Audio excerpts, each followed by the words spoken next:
across the UK, on DAB+, on YouTube, on the app, on your mobile, the home of common sense. This is Talk.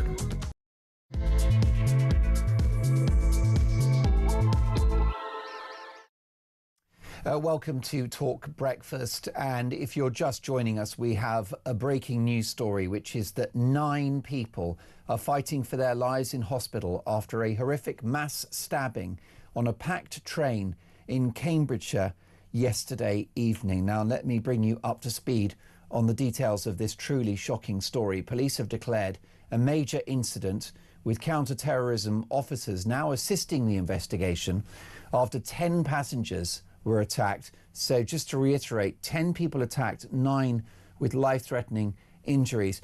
They were attacked by 2 men in an apparent frenzy of violence. The suspects were arrested at Huntingdon Station by armed officers shortly before 8 p.m.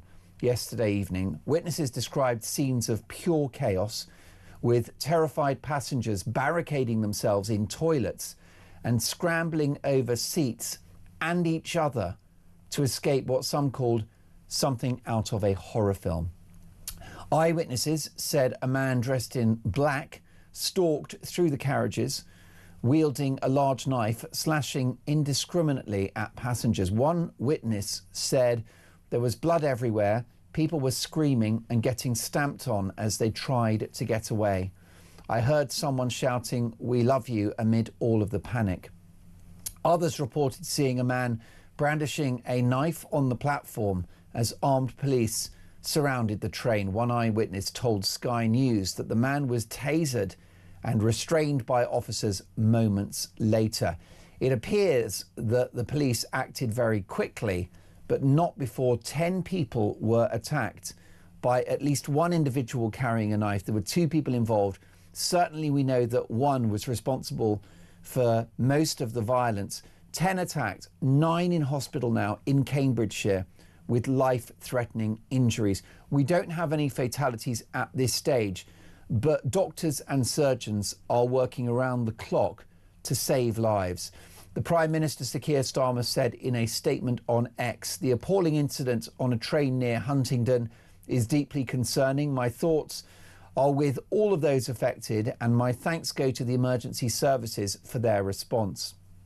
Now, footage shared online showed convoys of emergency vehicles filling the station car park and armed officers sprinting towards the stationary train. In the early hours of this morning, forensic teams began scouring the tracks beneath the carriages as the investigation continued through the night. Chief Superintendent Chris Casey of British Transport Police said it could be some time before more details were confirmed, adding that it would be inappropriate to speculate on the motive. And of course, that's what we don't know at this stage. And that is the million-dollar question. Why has this happened? Well, in today's Dolan's dispatch at 8 a.m, I won't be able to speculate either. And of course, we'll get to the truth eventually. And I think it's important that the authorities are really, really straight and direct with the British people about what may have motivated this attack. But we have to look at the violence in this country. We have to look at how normal it's become for innocent members of the public going about their daily lives, going to work, going shopping, meeting family members, to face violence. Whether it be a terror-related thing, whether it be sparked by a hateful ideology which is anti-Western and anti-British, or whether it's just a horrific, dangerous youth or young person who think it's okay and thinks it's normal to go around with a knife, with a flick knife, with a Stanley knife, with a machete, with a screwdriver. Let's be honest, anything can be a weapon. Now, the Home Secretary, Shabana Mahmood, said she was deeply saddened by the stabbings and urged the public to avoid comment and speculation at this early stage. Well, we're not going to speculate, but what we know is that this was a violent attack, and what we know is that this is becoming normal, whether it's a British citizen, whether it's someone from overseas that hates us. Violence is becoming the currency of daily life, and it's got to stop. Now, the rampage is believed to have begun shortly after the Doncaster to King's Cross service left Peterborough Station. This is the LNER line, which I'm very familiar with. It's the East Coast main line. I used to take it from King's Cross to Edinburgh when I studied at Edinburgh Uni. A passenger named Gavin has said someone came through our carriage saying they've got a knife, I've been stabbed. They were covered in blood and trying to get away from the suspects. By the time the train stopped, they were basically on the floor. This individual said a paramedic rushed the man to an ambulance immediately, while other injured passengers were led to safety and given foil blankets and emergency care on the platform. This individual added that one of the suspects also left the train and was running rampant, waving a large knife before being taken down by armed police. Another passenger, Ollie Foster, told the BBC he heard people shouting, "Run, run." There's a guy literally stabbing everyone, and initially thought that it was a Halloween prank, and if only it had been. He said the panic was overwhelming. People were pushing through the carriage. I looked down and realised my hand was covered in blood. There was blood all over the seat that I'd been leaning on. Mr. Foster described how an older man bravely shielded a young girl from the attacker, suffering wounds to his head and neck. Others were ripping off their clothes to try and stop the bleeding. He said it felt like it went on forever. This shouldn't be happening on a Saturday night, Halloween weekend in the United Kingdom. It shouldn't be happening. This violence is becoming normal. We are expecting violence when we go shopping, when we get on a train, and it's got to stop. Now, another witness told the Sun newspaper there was blood everywhere. It was horrific, pure chaos. It didn't feel real, like something from a movie. People were crying and shaking. Everyone was traumatised. By 11 p.m, stranded passengers were being bussed to London, many wrapped in foil blankets. Photographs showed police cordons still surrounding the station with a heavy presence of armed officers and emergency crews. Peterborough and Cambridgeshire Mayor Paul Bristow wrote on X, "I'm hearing reports of horrendous scenes on a train. Cambridgeshire police are at the scene and 2 people have been arrested. Thoughts and prayers with everyone affected." The Tory leader Kemi Badenoch has called it an absolutely horrific attack, whilst the Shadow Home Secretary Chris Philp said it appears to be a brutal mass attack and urged police to update the public as soon as possible. Now, we're being told not to speculate. We won't speculate, but what we will do is reflect on what we know, which is that 10 people have been attacked, 9 of whom have been hospitalised with life-threatening injuries, 2 individuals involved. Now, it's my understanding that one of the individuals was predominantly responsible for the violence. I don't know whether both individuals had knives, but one certainly did, and one was responsible for the lion's share of the violence. If you've got 2 people involved, I would humbly suggest that that is then, at that point, no longer a lone attack from a crazy individual. So whatever's happened, this is premeditated. This was an conceived, planned effort at violence against innocent people, because you've got 2 individuals, at least one of whom has a bladed weapon, that gets on a train and commits what is clearly attempted murder. So that's not some crazy guy from the funny farm who's gone postal, who's lost the plot. That's 2 individuals, and therefore you can certainly say that this appears to be planned in some way. Is it terror related?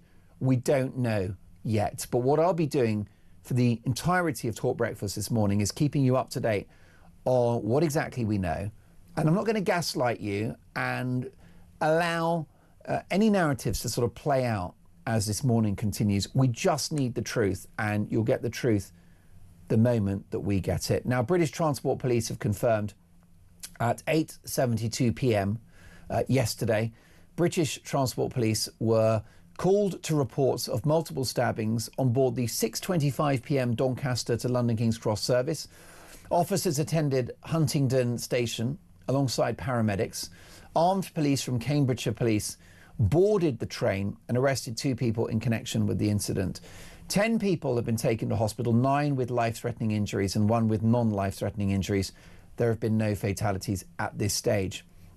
This has been declared a major incident. Counter-terrorism police are supporting the investigation as they work to establish the full circumstances and motivation. There was going to be a lot of travel disruption, of course. The attack caused major disruption already across the East Coast main line, with Huntingdon Station closed overnight. The operator, LNER, warned passengers not to travel, saying emergency services are dealing with the incident at Huntingdon Station. All lines are blocked, and their advice is do not travel. Please defer your journey where possible. Disruption is now expected to continue until at least tomorrow as forensic investigations continue at the scene. We're going to be speaking to some of the biggest names in policing and counter-terrorism in the course of the next 4 hours. With me in the studio right now is the excellent Piers Possinger, who is a broadcaster and a public relations expert. Piers, I wish that I could see you on happier circumstances than this. You know the area, Huntingdon in Cambridgeshire. Yeah, I do, yes. Yeah. What's your connection with the area? Well, I used to live in East Anglia, not that far, and actually I used to go frequently to Huntingdon Racecourse, which is very close to the station. And there is actually meant to be a meeting there today, a race meeting, and I wonder, given what is going on, whether that will proceed. Of Seems course, unlikely, doesn't it? It'd be so hard for people to get there, but well, they won't be able to get there by train. No, they won't be able to get there by train, that's clear. But of course, abandoning a race meeting costs what is a small regional racecourse a lot of money. Yeah. And they would. But equally, in deference to what's happened, I wonder, I think it's a very difficult decision for them to make. Obviously, everyone's thoughts are with the people in hospital who've been attacked in this appalling way, and all those people on the train for whom it must have been deeply shocking. I imagine they're in Addenbrooke's Hospital in Cambridge, which is the nearest big hospital, and it's one of the best in the country, and I'm sure they're getting every possible care that is required. But I think everyone's thoughts are with the victims of this, and it's not just those in hospital. It's the horror that was described sounds worse than most horror movies. It sounds really dreadful, and this will live with people for the rest of their lives. This is an incident on a scale that people will never forget. And it is deeply, deeply worrying. And you are quite right, Mark.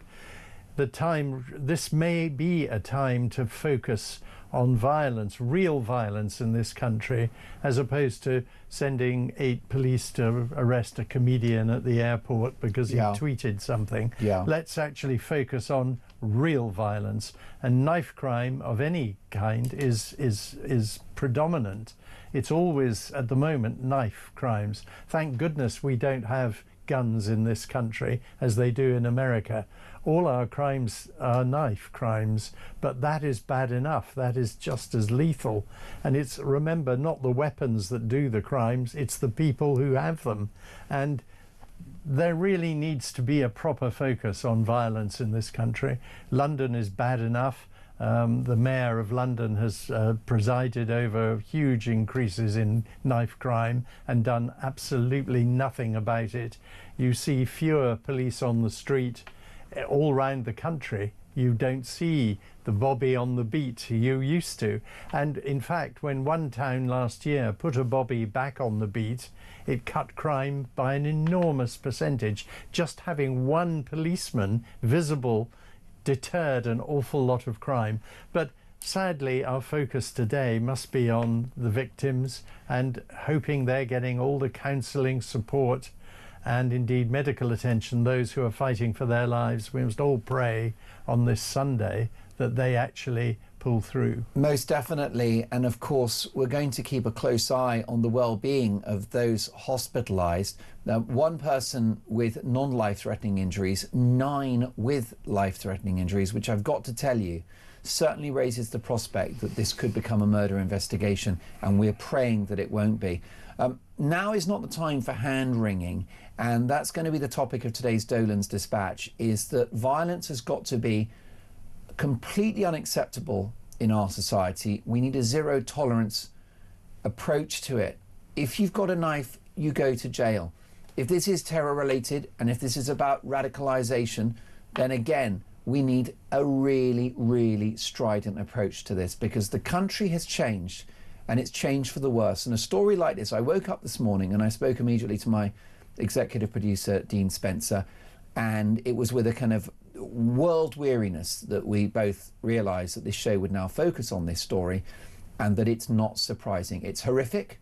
It's a living nightmare. My heart goes out, as Piers said, not just to the victims in hospital fighting for their lives, but anyone that was on that train who will take those horrific images to their grave.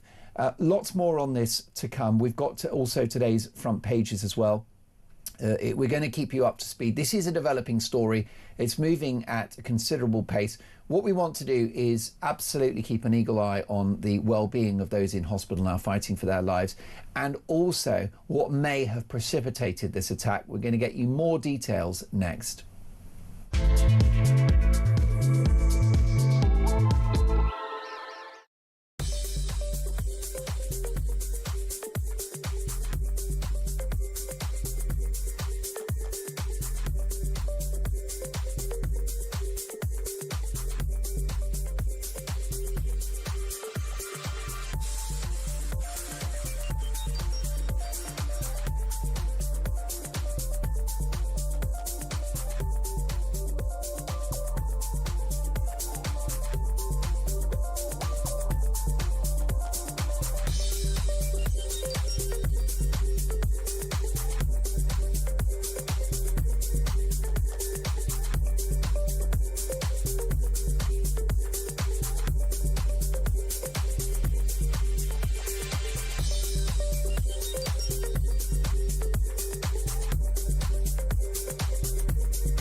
Big news coming this December. Our talkTV app is moving to the Talk app.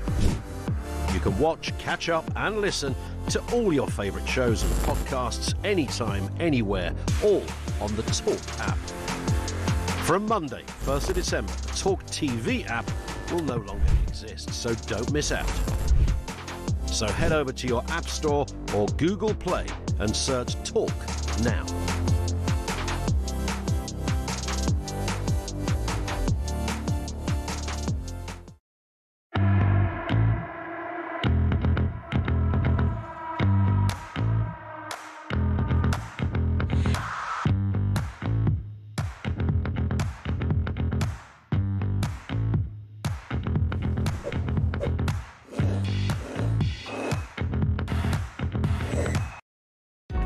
Across the UK, on DAB+, on YouTube, on the app, on your mobile, the home of common sense. This is Talk. Welcome to Talk. This is A Breakfast with Mark Dolan. If you're just joining us, we have breaking news, which is that 9 people are fighting for their lives in hospital after a horrific mass stabbing on a packed train in Cambridgeshire yesterday evening. Police have declared a major incident, with counter-terrorism officers now assisting the investigation after 10 passengers were attacked by 2 men in a frenzy of violence. The suspects were arrested at Huntingdon Station by armed officers shortly before 8 p.m. Witnesses described scenes of pure chaos, with terrified passengers barricading themselves in toilets and scrambling over seats and each other to escape what some called something out of a horror film. Eyewitnesses said a man dressed in black stalked through the carriages wielding a large knife, slashing indiscriminately at passengers. One witness recalled there was blood everywhere, people were screaming and getting stamped on as they tried to get away. And this witness said that they heard someone shouting, "We love you," amid all of the panic. Others reported seeing a man brandishing a knife on the platform as armed cops surrounded the train. One eyewitness has said that the man was tasered and restrained by officers moments later. Now, we can't speculate on too much of the detail of this attack, other than the fact that 9 people are now in hospital. As my colleague today, the political commentator Piers Pottinger, pointed out, very likely Adam Brooks Hospital, which is one of the biggest hospitals in the area. They'll be well set up to help people with stab wounds. They'll have obviously surgery theatres and world-renowned medical expertise. You've got 9 people fighting for their lives. This is not a murder investigation yet, and we pray that it won't be. But it's life-threatening in the case of 9 individuals, and one other person is in hospital for treatment following the attack. Of course, that doesn't even approximate to the mental scars that will be suffered by those individuals and anyone that witnessed the carnage. The Prime Minister, Sir Keir Starmer, is across this and has said on the social media platform X, "The appalling incident on a train near Huntingdon is deeply concerning. My thoughts are with all of those affected, and my thanks go to the emergency services for their response," which Piers Pottinger looks to have been a very rapid one. The police were ready when that train reached Huntingdon. Yeah, I mean, it does look as though they moved as swiftly as possible. Of course, if you're on a train, you have to wait till it gets to a station to do anything about it. And Huntingdon was the first opportunity. And Cambridgeshire police, I think, who are predominantly there, were very swift to move. And of course, there were a lot of police on duty last night because of Halloween parties, fireworks, an awful lot. So there were police around, which I think was probably quite helpful. I mean, yet again, one doesn't know the extent of, I mean, mercifully, this isn't a murder investigation at the moment, but it's certainly attempted murder. Yes. And there's no question that this man or men were determined to cause the maximum injury to life of innocent people. And this is, you know, a shocking and barbaric attack. And I'm sure as the story unfolds, we'll learn more about the perpetrators and their backgrounds.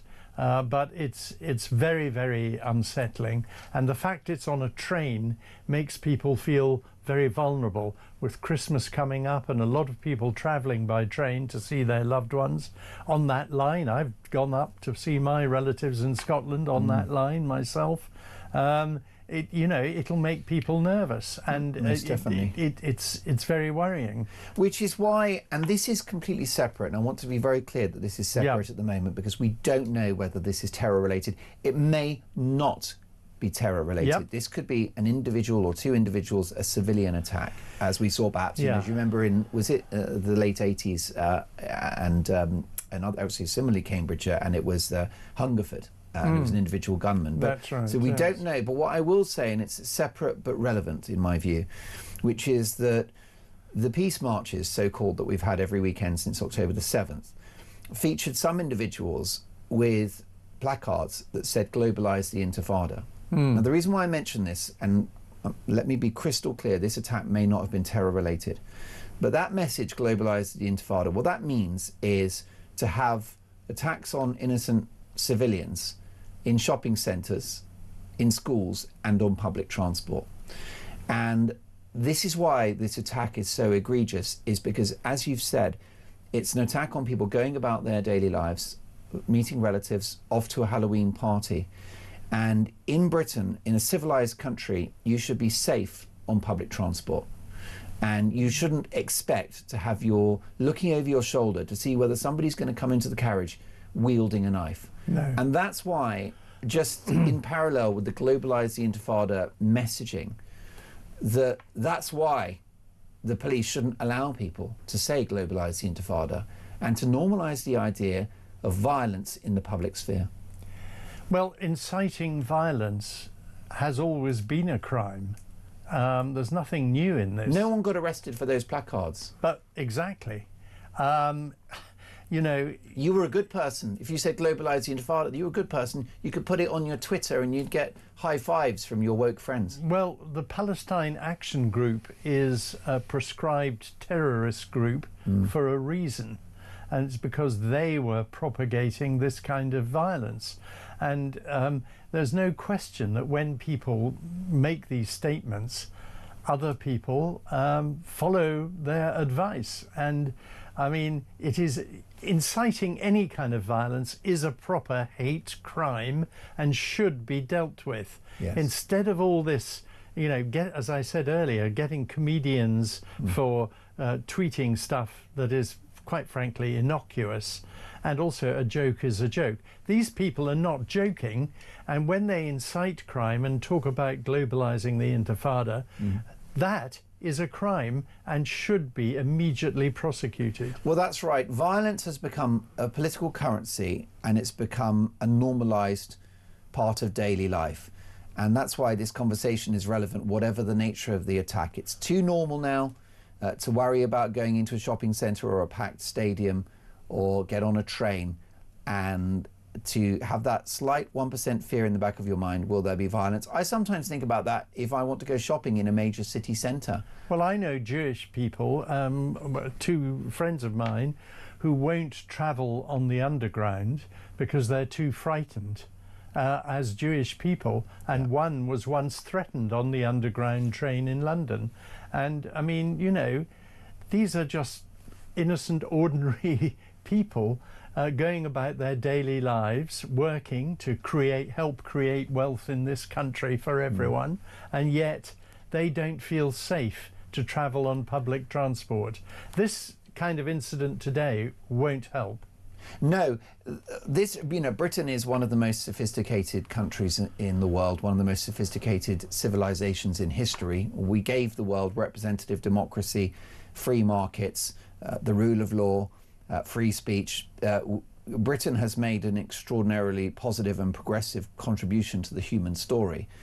And therefore, there should be, you know, on the mothership of the United Kingdom itself, a country that once dominated a quarter of the globe, there should be an assumption of safety on the part of our citizens. There should be, and also on our leaders of every kind, every denomination should be calling for peace. And for example, today or Sunday morning, every Christian church having its regular Sunday services, I'm sure will be praying for all the victims on the train. And wishing them, particularly those fighting for their lives, a swift recovery.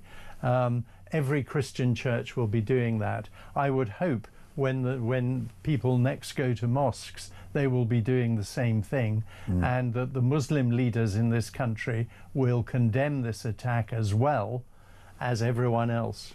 Definitely. When it comes to this violence, enough already with the hand-wringing and the thoughts and prayers. What we want is change.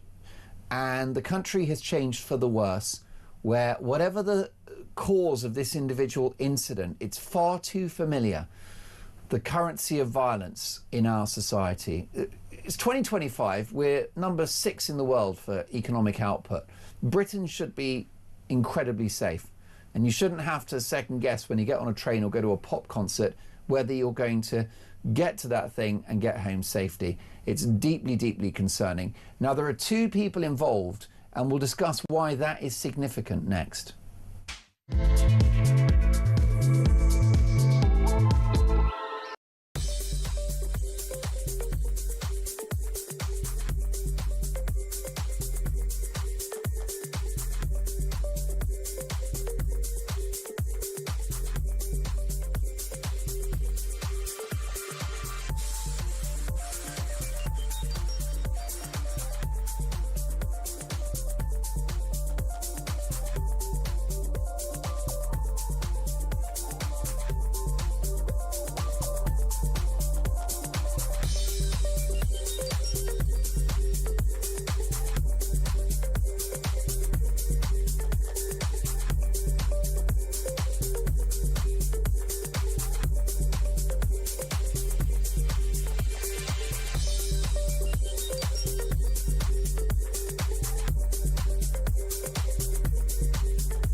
across the UK, on DAB+, on YouTube, on the app, on your mobile, the home of common sense.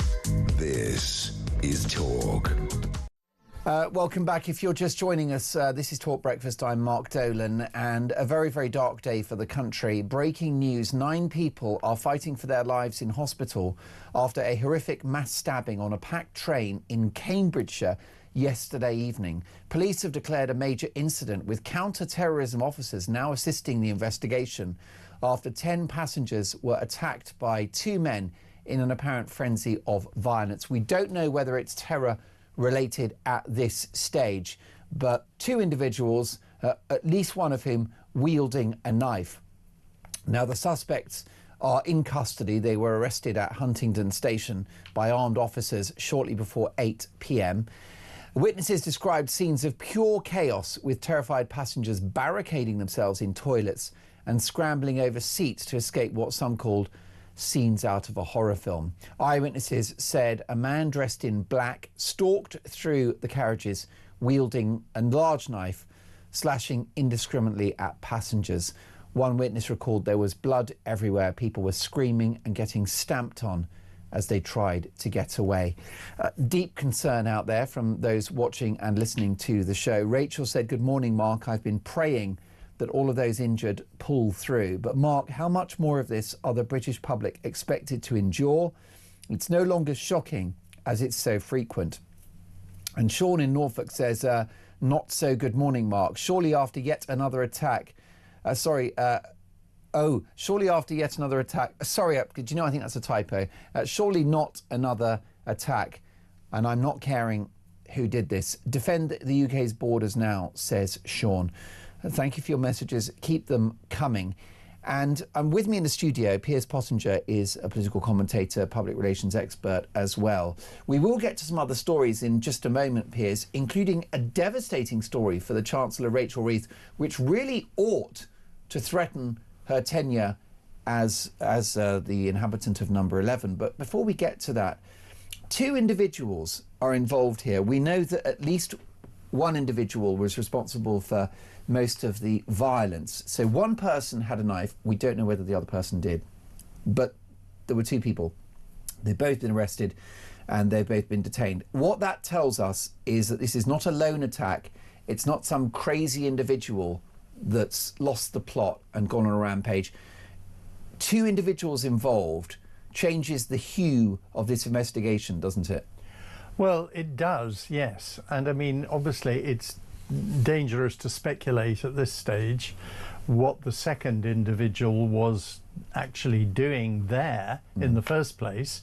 If not participating in the attack, was he there to egg on this person, encourage the violence, or to try and stop it? To be fair, the person might have actually been trying to stop this person.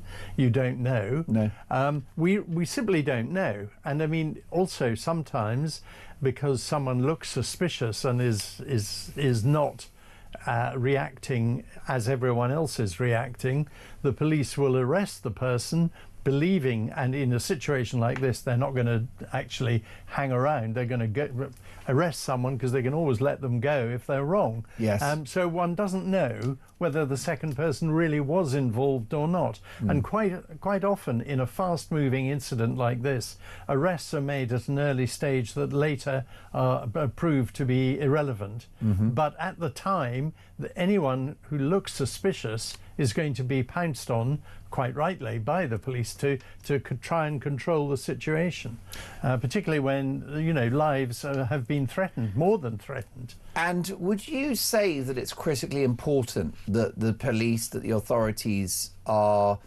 very straight with the public when new information comes to light? Because we've had issues in the past. Yeah, with this is going to be the difficult attacks. one, and I think it is the nature of this incident is so severe and so serious. I think in this situation, when the police have more information and will be able to hold a press conference, which I'm sure they'll do later this morning, yes, I think to actually give some information about the background or some sort of details about the suspect would be a good thing. But also, again, they have to be very careful because people will react the other way. This individual may have an innocent family around him, and they've got to be very careful. You know, it's easy for outsiders to say, tell us who this is and where his background is, but then you get the vigilantes and the people starting to take the law into their own hands, which really, you know, this is a potentially explosive situation. But that's what happens when the authorities are asleep at the wheel. That's right. And you know, I mean, look what happened in Southport. Yeah. We don't want a repercussion of that. And the police will be very, very conscious of that. Everyone is very conscious of avoiding a backlash where the danger is we get out of control and we start having more kind of riots. Most definitely. I mean, that's why this situation has all kinds of implications that could be very, very difficult to manage for everyone involved. Most definitely, and we just need to make sure that we don't speculate because we don't know whether it's terror related or not. What we will focus on until that point is the fact, Piers, that my viewers and listeners feel a lot less safe in this country than they might have done 20 years ago. Absolutely. And whether that is imported ideologies that detest Western values, whether it's homegrown radicalized individuals, or whether it's just violent thugs for whom carrying a knife is a normal part of daily life and threatening the public is how they go about they go about their day. And for example, on knives, a huge debate around stop and search. Now, stop and search is something that has proven to reduce knife crime. Yes. But there's been a concern about racial profiling. But the moment that we scaled back stop and search, we saw more violence, more stabbings, and more murder. Well, I have a very simple approach to stop and search, is if you've got nothing to worry about, what's wrong in being searched? I'm sorry, I'm greatly in favour of stop and search because if it prevents one single death, it's worth it. And there's a concern about profiling, except, well, that's what policing is. Yeah. Because police have to identify a likely criminal, a likely perpetrator. Yes. And they'll be doing that on intelligence and experience. Yes. And it's unlikely that an 87-year-old granny with a little wheelie trolley thing that she takes to the supermarket is going to need to be searched for a knife. No. But a 17-year-old in a tracksuit with with a baseball cap on, with his face covered, might be worthy of 2 minutes. Yeah. And also, I mean, it doesn't help that an awful lot of culture now, so-called pop culture, focuses on violence. If you look at particularly rap songs, it's all about drugs and violence, and it glamorizes it, which is a bad thing. And you know, the fact that we've come down to London Transport spending hundreds of thousands of pounds putting posters up in underground trains saying don't stare at people. I mean, for goodness sake, what kind of society are we in where you have to be told not to stare? You know, we have reached a point where the violence, and I do think that, I'm afraid to say, that the absence of visible policing on the street definitely contributes to the rise in knife crime. Because if people think they can get away with it, they'll get away with it. Yes, they will. And we've all seen footage online of people wielding machetes. Yeah. And the problem you have in a society like Britain is that Britain statistically is one of the safest countries in the world. Cities like London, Manchester and Glasgow are statistically among the safest cities in the world. But when violence encroaches on daily life and becomes normal, that is the genie out of the bottle and it's not going back in. The presumption of safety as we go about our daily lives is one that's precious and finite. And at the moment, it appears to be in short supply. Yes. And also, there is no reason for people to carry knives in a modern society. Unless you're a workman, where you need to use knives in your job, which is a completely separate issue. But for the average person going about their daily lives, and teenagers, for example, there's no reason for them to be carrying a knife at all. And every parent in the land should be aware of this and make sure that their loved children are not carrying knives. Well, that's right. And that's why I'll be saying in today's Dolan's Dispatch, enough already with the hand-wringing and the tributes, because what we need is change. And what we need is two words, if you really wanted to distill this. And let me reiterate, we don't know whether it's terror-related or whether it's just a violent individual or two violent individuals. It doesn't matter. It's the same issue. Zero tolerance. Zero tolerance for this kind of behaviour, whether it's our citizens, whether it's from someone overseas, whether it's someone that's been inculcated in a hateful ideology. It actually doesn't matter. It's about having a society that says this is not on and enough is enough. More on this in just a moment, plus a story surrounding the Chancellor Rachel Reeves that really ought to end her career. That's next.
Big news coming this December. Our talkTV app is moving to the Talk app.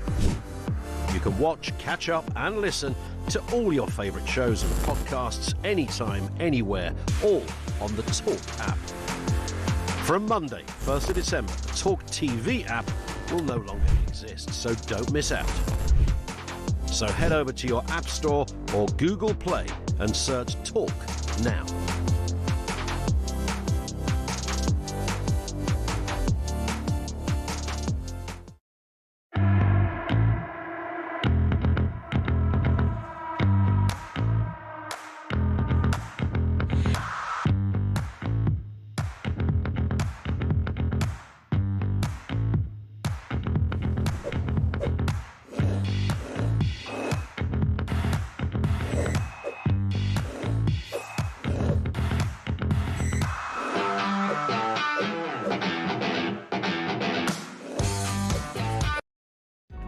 Across the UK, on DAB+, on YouTube, on the app, on your mobile, the home of common sense.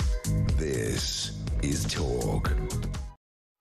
If you're just joining us, this is Talk Breakfast. I'm Mark Dolan. Breaking news: 9 people are fighting for their lives in hospital after a horrific mass stabbing on a packed train in Cambridgeshire yesterday evening. Police have declared a major incident, with counter-terrorism officers now assisting the investigation after 10 passengers were attacked by 2 men in an apparent frenzy of violence. The suspects were arrested at Huntingdon Station by armed cops shortly before 8 p.m.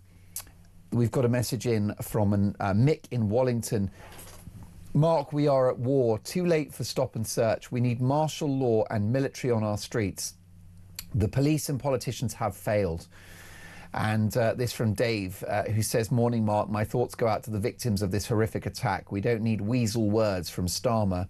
We need decisive action now from the government. But once again, it won't happen. Bring back stop and search and 5 years mandatory jail for carrying any weapon." Get some more of your messages shortly. But let's have a look at today's front pages. And the Sun on Sunday. Do you remember Andrew? Of course, we can't call him Prince Andrew anymore. Andrew Mountbatten Windsor. Prince supports King. Harry backs Andy Axe. Prince Harry backs the King's decision to strip Andrew of his titles and boot him out of his Royal Lodge home, according to the Sun on Sunday. Sunday Times. Andrew erased royal tributes to Epstein victims. Andrew Mountbatten Windsor has been accused of removing tributes to victims from past Buckingham Palace statements about his friendship with the convicted sex offender Jeffrey Epstein. And Rachel Reeves will use the budget tax rises to shield the NHS. Rachel Reeves will use tax rises in the forthcoming November budget to safeguard £53 billion of extra funding for the NHS. The Chancellor has decided that the increase for the health service must be protected at all costs as she responds to a bigger than expected hit to the public finances. Sunday Times there very much swallowing the PR line from the Treasury. Number 11. Sunday Telegraph now. Reeves eyes doubling of council tax for millions of families. Families face council tax bills of up to £10,000 a year under plans being considered by the Chancellor to double rates on more than 1 million homes. The Chancellor is said to be looking at proposals to apply a 100% increase to the 2 highest council tax bands, which would predominantly hit households in London and the South East. Critics last night warned that many pensioners who live on fixed incomes will be unable to afford such steep increases and would end up being forced out of their homes. Can I just say, and I'm quite triggered by these Rachel Reeves stories, just cut spending. This obsession with taxes. Stop spending money. It's not complicated. Stop spending money. Because that's what you and I do, isn't it? When there's no cash, we can't raise taxes. We have to cut our cloth. Why can't the government do the same? Sunday Express. Hundreds of foreign killers slip into the UK. Hundreds of foreign murderers and rapists have been allowed to slip into the country. Their previous jail terms for horrific crimes overseas were only uncovered after they were accused of offences in this country, according to a new report.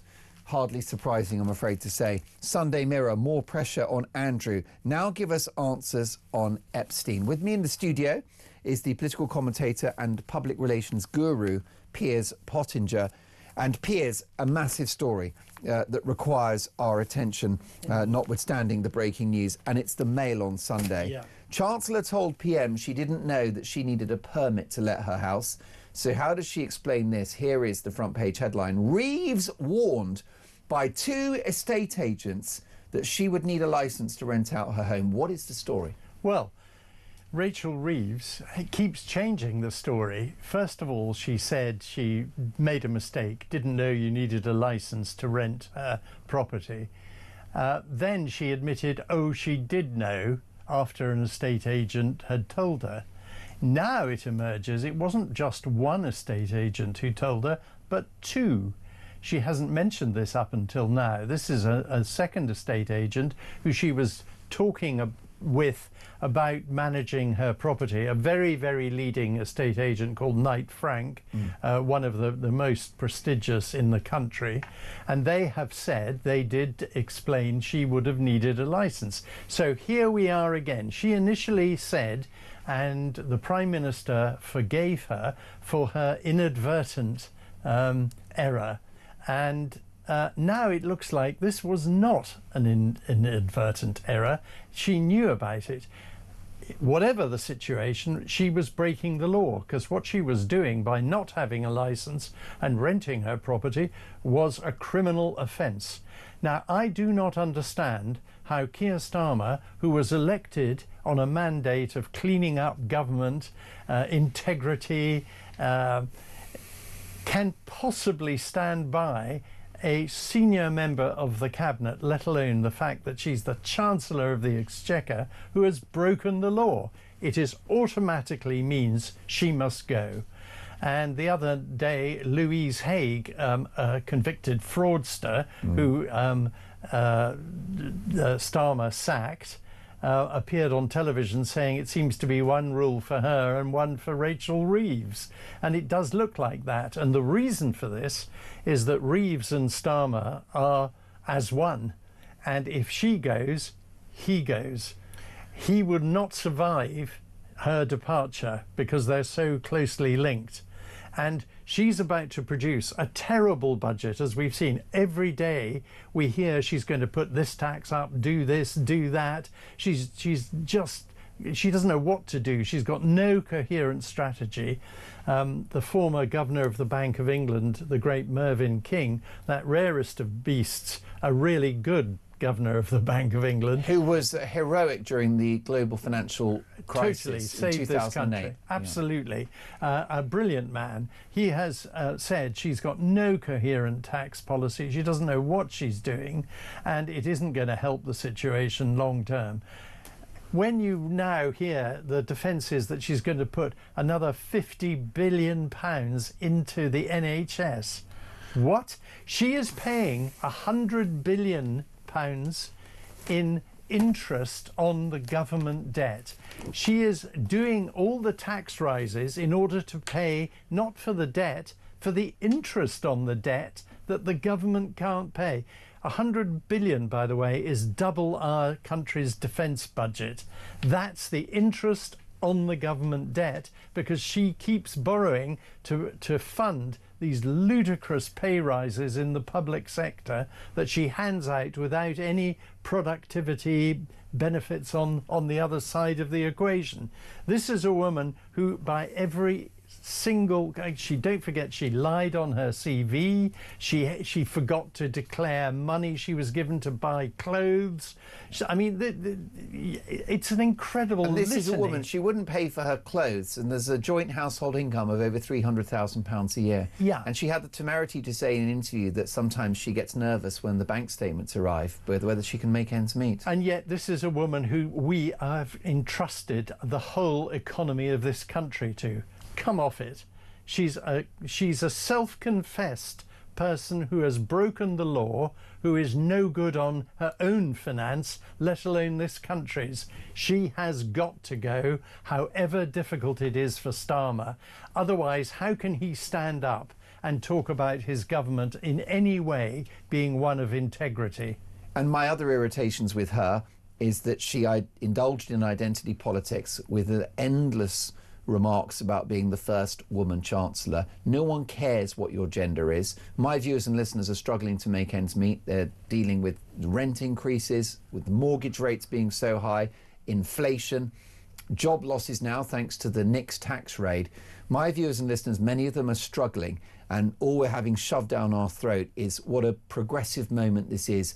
Britain's first woman chancellor.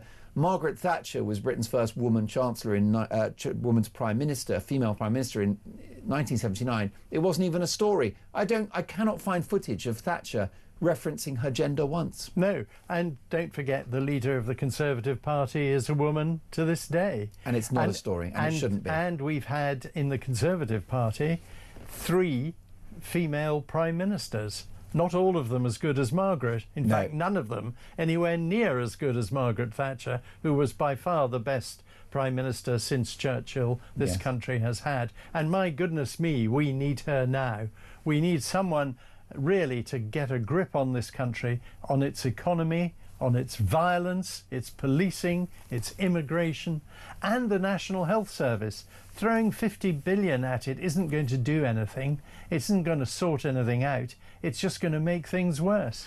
Yes, indeed. And the other irritation I have with Rachel Reeves is the political decision to talk down the economy when they won power, which was an incredibly stupid thing to do. Of course it was. Because when you're the government, you need growth. From day one, you need growth. So she spent a year saying that Britain had a black hole and that the economy was absolutely, totaled. Well, I hope Mr. Reeves, I hope Rachel Reeves' husband has got a lot of marmalade and butter, because very shortly she's going to be toast. I couldn't put that better myself. That's a Mail on Sunday splash. Reeves warned by 2 estate agents that she would need a licence to rent out her home. Is she on borrowed time? I think it's time to place Rachel from accounts on 24/7 resignation watch. Do you know what, though? She's really good at writing a CV. She might need that. Next up, more on this breaking story. Don't go anywhere.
Across the UK, on DAB+, on YouTube, on the app, on your mobile, the home of common sense. This is Talk.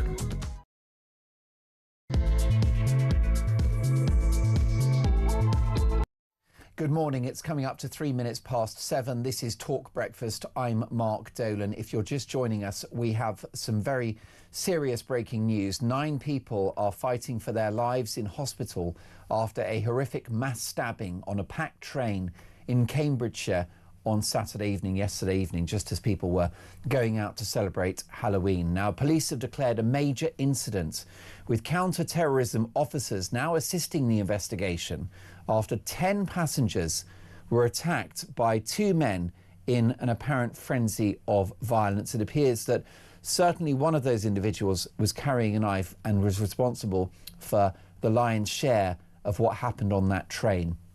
The suspects were arrested at Huntingdon Station by armed officers shortly before 8 p.m. Clearly, those armed cops had to wait for the train to arrive at Huntingdon.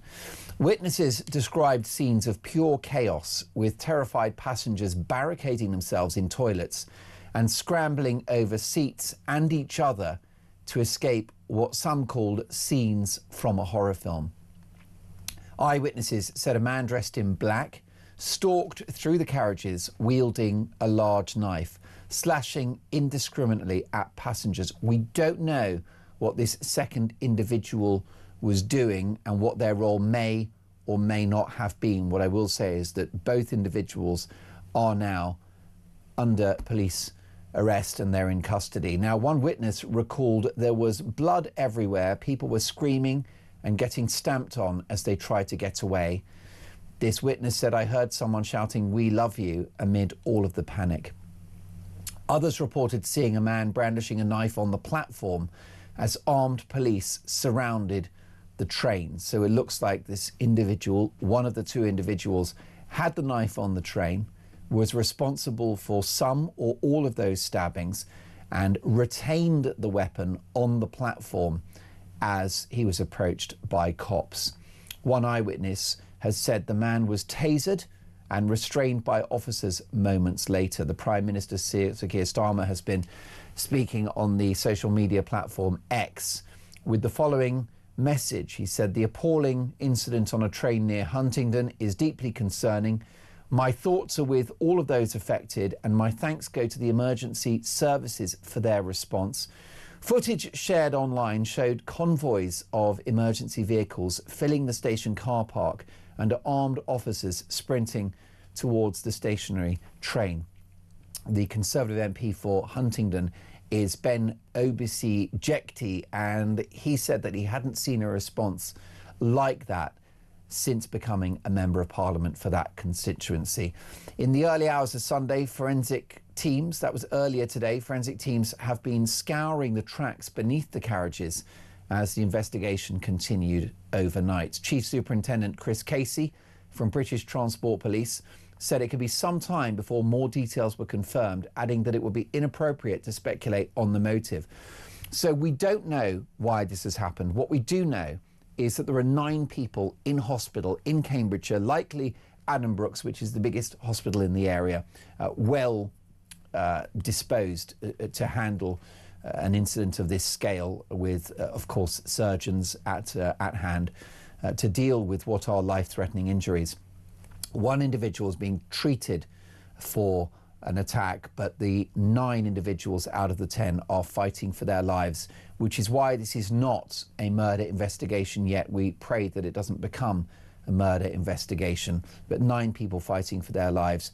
Home Secretary Shabana Mahmood said she was deeply saddened by the stabbings and urged the public to avoid comment and speculation at this early stage. Well, what we're going to do on Talk Breakfast is make sure that you're kept aware of exactly what's going on, the well-being of those who are now fighting for their lives in hospital, and any more information that is critical to the investigation. We have 2 individuals that are currently in detention. They're in custody. They've been arrested.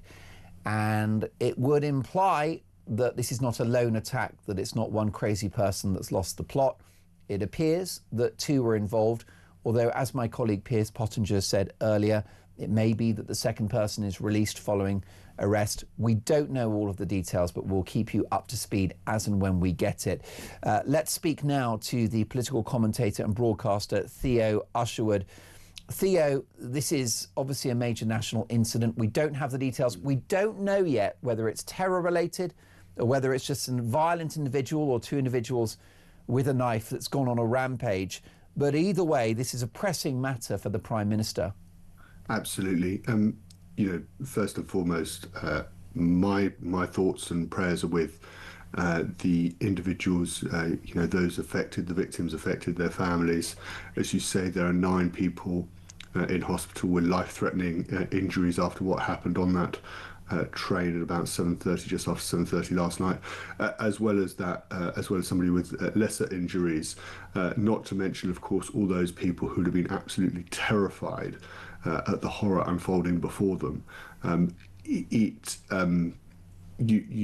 For Keir Starmer now, I think this is going to be, so much talk about the budget and events in Westminster. I think all of that's going to be put to one side for the coming, for the foreseeable future. Mark, I think the focus now is, and the pressure is going to be on Keir Starmer to his response to exactly what has happened, the resources that the police, and I know from reading that Counter-Terrorism Command have been drafted in to assist the British Transport Police. So, the pressure is now on to, determine exactly what happened, why it happened, and what were the motivations behind the rampage that took those who embarked on this rampage, or the individual, at least one who embarked on this rampage last night on the train, and to ensure. Then I think the questions will be, what resource, what do the police do differently to ensure that the risk of this happening again is minimised. What's so terrifying about this attack, and what's so horrifying about this attack is it happened on a train. It could happen. It is impossible to police. It is impossible to stop it happening again. But what I would say is that if you remember in the wake of the 2017 terror attack, particularly the one in London Bridge, the police were able to respond in that particular incident very quickly and shoot the attackers dead. And is there now, and if you go into central London, indeed, if you go into major cities around landmarks today, you'll often see sort of high-powered police vehicles parked up, and inside there will be armed officers who can respond at a moment's notice to any threat that might emerge. Is it now the question that actually we need to start thinking seriously about arming all police officers, not just having firearms response officers? Do we need those officers sometimes to be, in plain clothes, just amongst us, whether they embark on getting on a train just to keep us safe? I think those questions, are legitimate questions that need to be asked. I mean, you can talk at length, Mark, about things like the death penalty. I think it's probably too soon to do so, but nothing's, no punishment would be, when the criminal justice process has run its course, I think the death penalty would be too good for the individuals who've committed this horrific attack. I think we really need to look. The questions for Keir Starmer and his Home Secretary Shabana Mahmood are really about what can they do, and what can the police, and what resource can the police do to ensure that we're kept safe. That's the number one priority of any government. It sits above the NHS. It sits above public sector pay. It sits above everything. It's, can you keep this country safe? And at the moment, it does feel as if this particular terrorist attack is, the only people responsible for this particular terrorist attack, or if I say it is a terrorist attack, let's wait and see. Counter-terrorism officers are embarked on it, but the only people responsible for this, what has happened, are the perpetrators, right? But there are questions, legitimate questions now, for those who for those who run this country to keep us safe. And they have to come up with something. They have to come up with a plan, and I think the British public are going to want to see a plan in fairly short order to make sure that, whilst they can never stop it happening from again and guarantee it will never happen again, that they can minimise the risks. And in terms of, the question mark about what has motivated this individual, it's just worth mentioning that for, counter-terrorism officers are investigating. They need to determine, of course, the motivation, and it is whether there is an underpinning ideology that will determine whether ultimately this is treated as a counter-terrorism investigation. Terrorism charges are brought, I should say, against the individuals. The simple fact that it is a mass stabbing doesn't necessarily mean that it hits the bar for a terrorism offence, and it has to be based on whether there is an ideology, and we know that from what happened in Southport and the initial reaction from and the way that the police and the CPS responded. Sorry. Well, Theo, that's absolutely right. And we don't know whether this is terror related or not. Given the fact that 2 people are now in custody, you could suggest that it's perhaps less likely that this is an individual that's lost the plot, someone with mental health issues that's gone crazy, someone whose medication ran out, or they were previously accommodated in the psychiatric wing of a hospital. 2 people are involved. Therefore, on the balance of evidence, it may well have been a premeditated attack of some sort with 2 involved at this stage.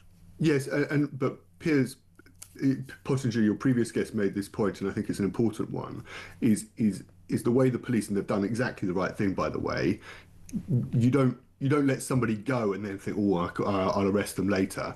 If you've got any suspicion about their involvement, then you arrest them at the time, and that will form part of the investigation. I think there's also going to be, and we can expect this within, the police and the security services are working at pace now to find, to determine the backgrounds of these individuals, because that could be so important as to whether this is, as to how they class and how they treat this particular crime. And we know that after the Southport attacks, and we've seen this in a couple of other cases, we saw this in a case down in Uxbridge, the authorities made the press aware fairly quickly once they determined the background of individuals, so that the misinformation couldn't spread. And it's really important that misinformation doesn't spread about the background of the individuals. If there is a delay in getting that information out to the public, it will only be because the police are trying to determine, or the authorities are trying to determine, what that information is, and to ensure that they've got it 100% right and it's corroborated and double-checked and triple-checked. But I think that once they do know, once they have a clear understanding as to what the background of the individuals who perpetrated what has happened on that train, and of course their motivations and whether it's a terrorist offence, I think that information is going to be forthcoming quite quickly. And of course that was made a decision that actually this whole defence about they need to have a fair trial and prejudice in the case, that's all been cast to one side. I think there's a recognition now that the British public can handle the backgrounds, dealing with the backgrounds of individuals, and that information being released, and at the same time those individuals, the criminal justice, in this country, which is fair and is seen to be fair, can continue. And I think that's if any of your viewers are kind of wondering, I've seen this online, or I've seen this, or why haven't the police said anything? I think it's just because they need to find out. And I think there is now, to reassure anybody who might be listening, there is now a recognition that actually people need to, the police just need to be able to just do this first bit of their job really quickly and get to the truth, and then the information will come out, and it will come out in a fairly straightforward way. Yes, briefly, if you can, Theo, the Home Secretary Shabana Mahmood has said she was deeply saddened by the stabbings and urged the public to avoid comment and speculation at this early stage. If this transpires to not be a terror-related incident and simply an act of appalling violence, there'll be pressure on the Home Secretary to adopt a more zero-tolerance attitude to knife crime and a zero-tolerance attitude to the principle of carrying a bladed weapon, and there'll be another national conversation about ramping up stop and search. Yeah, yes, of course. I think there still needs to be anyway. We after what happened in Dunblane in the late 1990s, when those school children were murdered, there were very strict in Scotland. There were very strict gun laws brought in that had been very successful in dealing with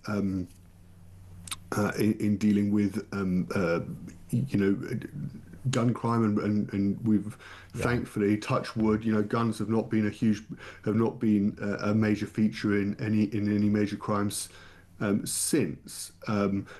Knives, of course, continue. They're readily available. There have been questions, and there continue to be questions of retailers and the way that these knives can be bought very easily online. And of course, anybody can get hold of. You would think if they're determined enough, can get hold of a large bladed weapon to perpetrate something like what we've seen. And absolutely, there will be questions whether we need to see bag searches at major terminals, those arches, metal arches, and people with wands to make sure that people don't have knives or aren't carrying knives. Those are all perfectly legitimate questions, and as well as stop and search. But these are all. You look at this. You look at what has happened on that train, and I think the really frightening thing is, in order to stop it happening again, we're going to probably have to see some quite major changes, which are going to affect us all. And I think it's incumbent, that the police and the authorities have the adequate resource and have everything they need. And if we need thousands more police officers, and we need to ensure that everybody who goes through the Hendon Training Academy can carry a firearm in order to keep the public safe, that would be where I would sit on this. I think we okay. It's tragic, and we need to. The government needs to act fast to make sure that the chances of it happening again are absolutely minimised. Theo, thank you so much for joining us on this very dark day for the country. Theo Usherwood, political commentator and broadcaster, with the inside track there on the political dimension of this story. If you're just joining us, we have breaking news, which is that 9 people are fighting for their lives in hospital after a horrific mass stabbing on a packed train in Cambridgeshire yesterday evening. More on this next, and I'll be asking my studio guest, do we now need armed cops? He's got strong views on that. We'll discuss that in just a moment.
Big news coming this December. Our talkTV app is moving to the Talk app. You can watch, catch up and listen to all your favourite shows and podcasts anytime, anywhere, all on the Talk app. From Monday, 1st of December, the talkTV app will no longer exist, so don't miss out. So head over to your App Store or Google Play and search Talk now.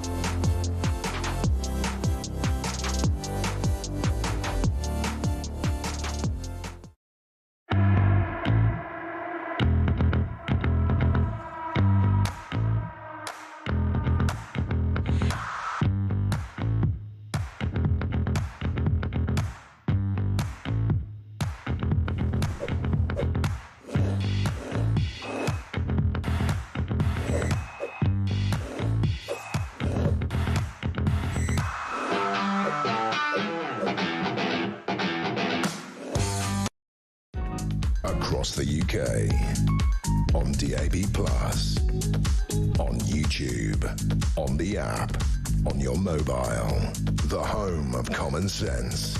This is Talk. I'm Mark Dolan, this is Talk Breakfast. If you're just joining us, some breaking news. 9 people are fighting for their lives in hospital after a horrific mass stabbing on a packed train in Cambridgeshire yesterday evening. Police have declared a major incident with counter-terrorism officers now assisting the investigation after 10 passengers were attacked by 2 men in an apparent frenzy of violence. The suspects were arrested at Huntingdon Station by armed cops shortly before 8 p.m.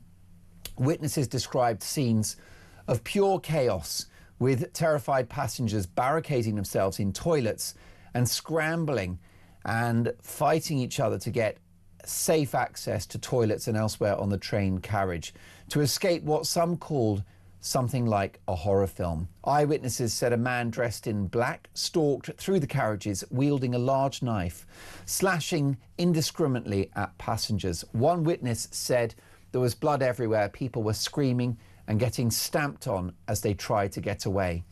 Others reported seeing a man brandishing a knife on the platform as armed police surrounded the train. One eyewitness said the man was tasered and restrained by officers moments later.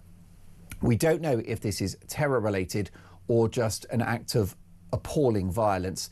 2 people are now in police custody, and we understand that one individual was the main protagonist of the violence. We certainly know that one individual had the bladed weapon and was responsible for the lion's share of the violence. There's a second individual involved, which possibly casts doubt over the idea that it's an individual with mental health issues that's gone crazy, but we don't know. We don't know if it's terror.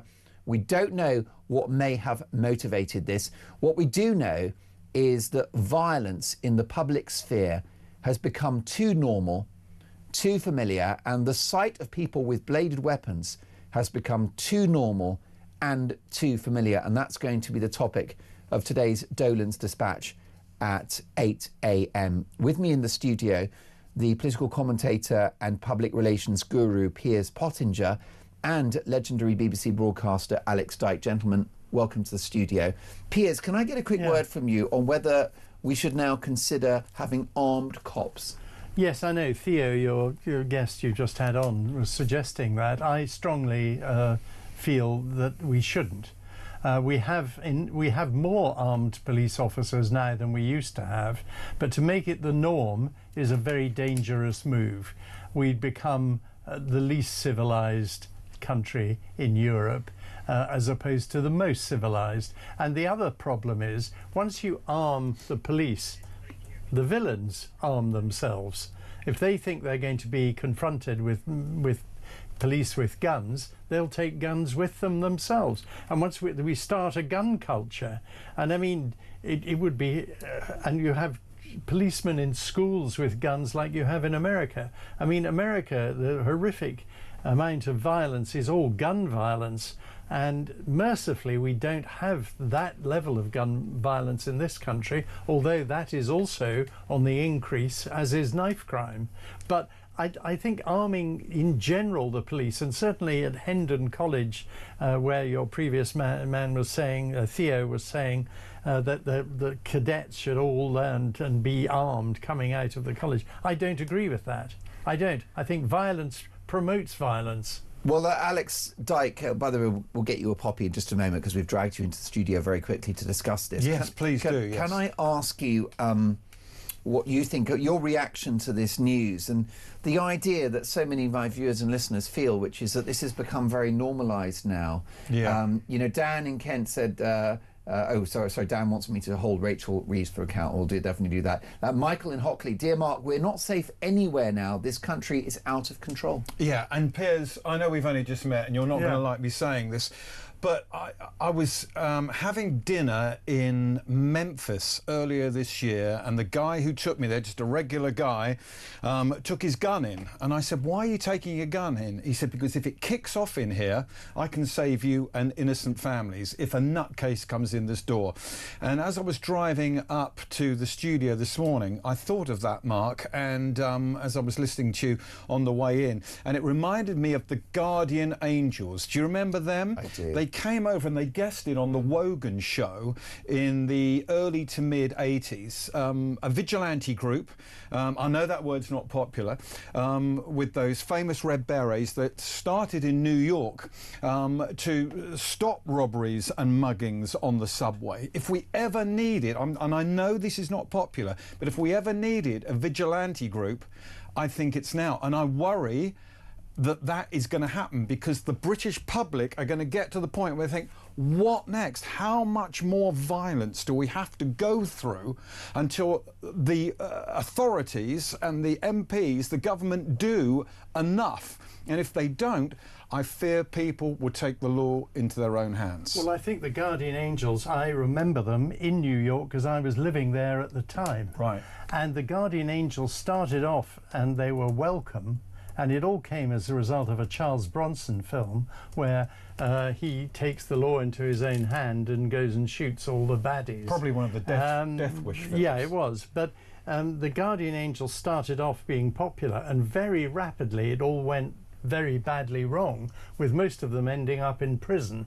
And they turned out not to be such angels, and it was a very, very bad experience for New York. And if you look at the end of it, the beginning of it sounded great and was great very briefly. It had absolutely no effect on crime on the subway system in New York. Well, I remember the colourful character who headed it up. It was Curtis Lever. Do you remember him? He's the guy who started it. Yeah, and I think he's still going, actually. I think but it's interesting how it went very badly wrong. It didn't really play out well, and I think vigilantism is a problem.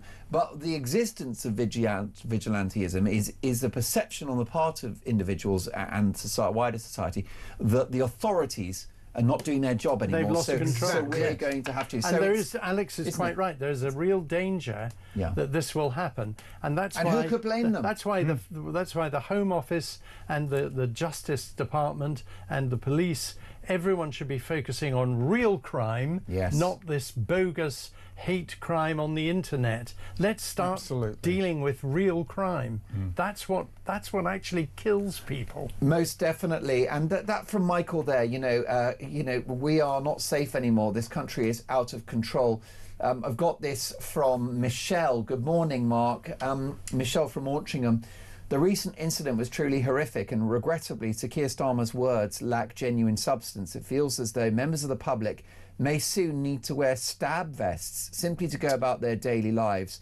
With Christmas approaching, this situation is deeply concerning. Yeah, I mean, it is very, very concerning. And if people don't feel safe, then they're not going to go out. They're not going to come to the cities. I mean, here we are in the most magnificent city in the world, and I don't feel safe coming in. I'm not talking about coming in with my wife or my kids. As myself, I arrived in the dark. I felt edgy this morning because you don't know who's out there. You definitely don't. Folks, if you're just joining us, let me bring you up to speed with a shocking story. 9 people are currently fighting for their lives in hospital after a horrific mass stabbing on a packed train in Cambridgeshire yesterday evening. Police have declared a major incident with counter-terror cops now assisting the investigation. We don't know yet whether it's terror related, but we will keep you up to speed. 2 men are now in custody. More on this next.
across the UK, on DAB+, on YouTube, on the app, on your mobile, the home of common sense.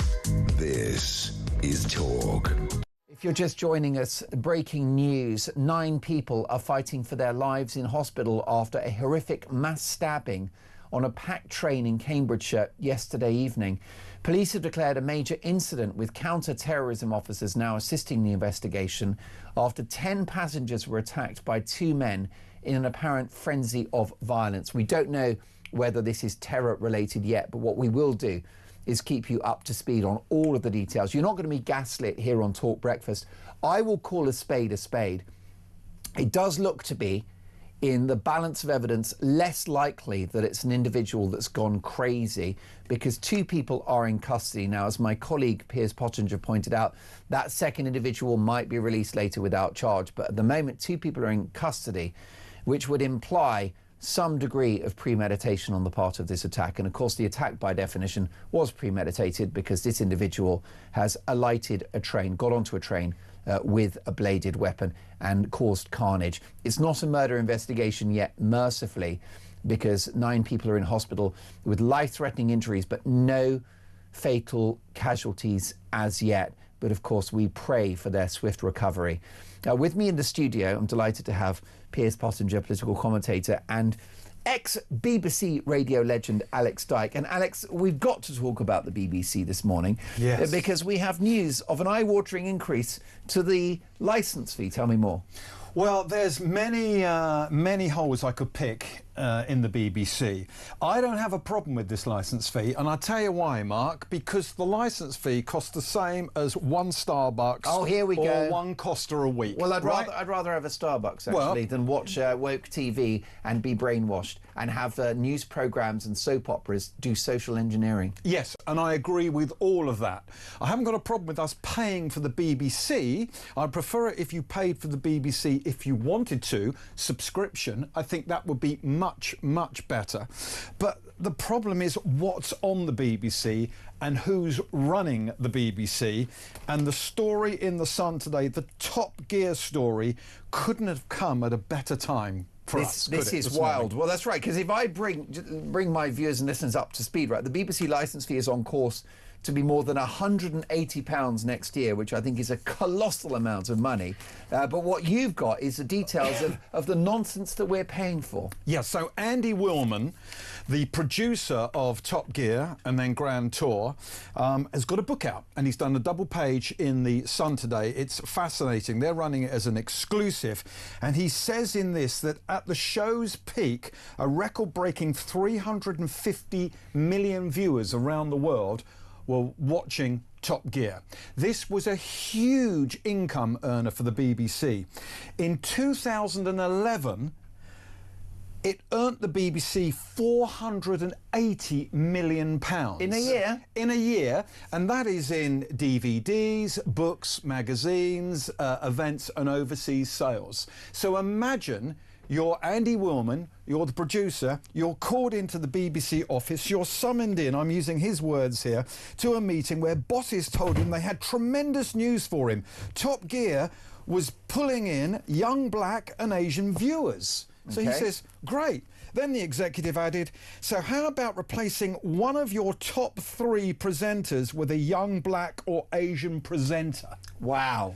So he says, well, hang on a minute. We're pulling in the black and Asian viewers anyway. Yes. They like what we're doing. Why would we do that? And you're thinking, the trouble with these executives is they've probably never made a TV programme in their lives. But imagine that. You are sat on TV gold and they let it all slip through their hands. You must have seen that in BBC Radio, where they think we want young listeners, so we need young presenters. It doesn't work like that. It doesn't work like that. No. And young people watch older people watch young people. You just want great talent, which is what Hammond, May and Clarkson are. It was chemistry. It was 3 mates. It wasn't. Do you not put think, together. though, maybe just a lesbian of colour might have just mixed it up a little bit? It probably would have mixed it up a bit. When I watch Piers Pottinger, when I watch Top Gear, I'm enjoying it, but I'm missing the lesbian of colour. Are you? Yes. Yeah. Yes. I think that is the little magic sauce that's missing.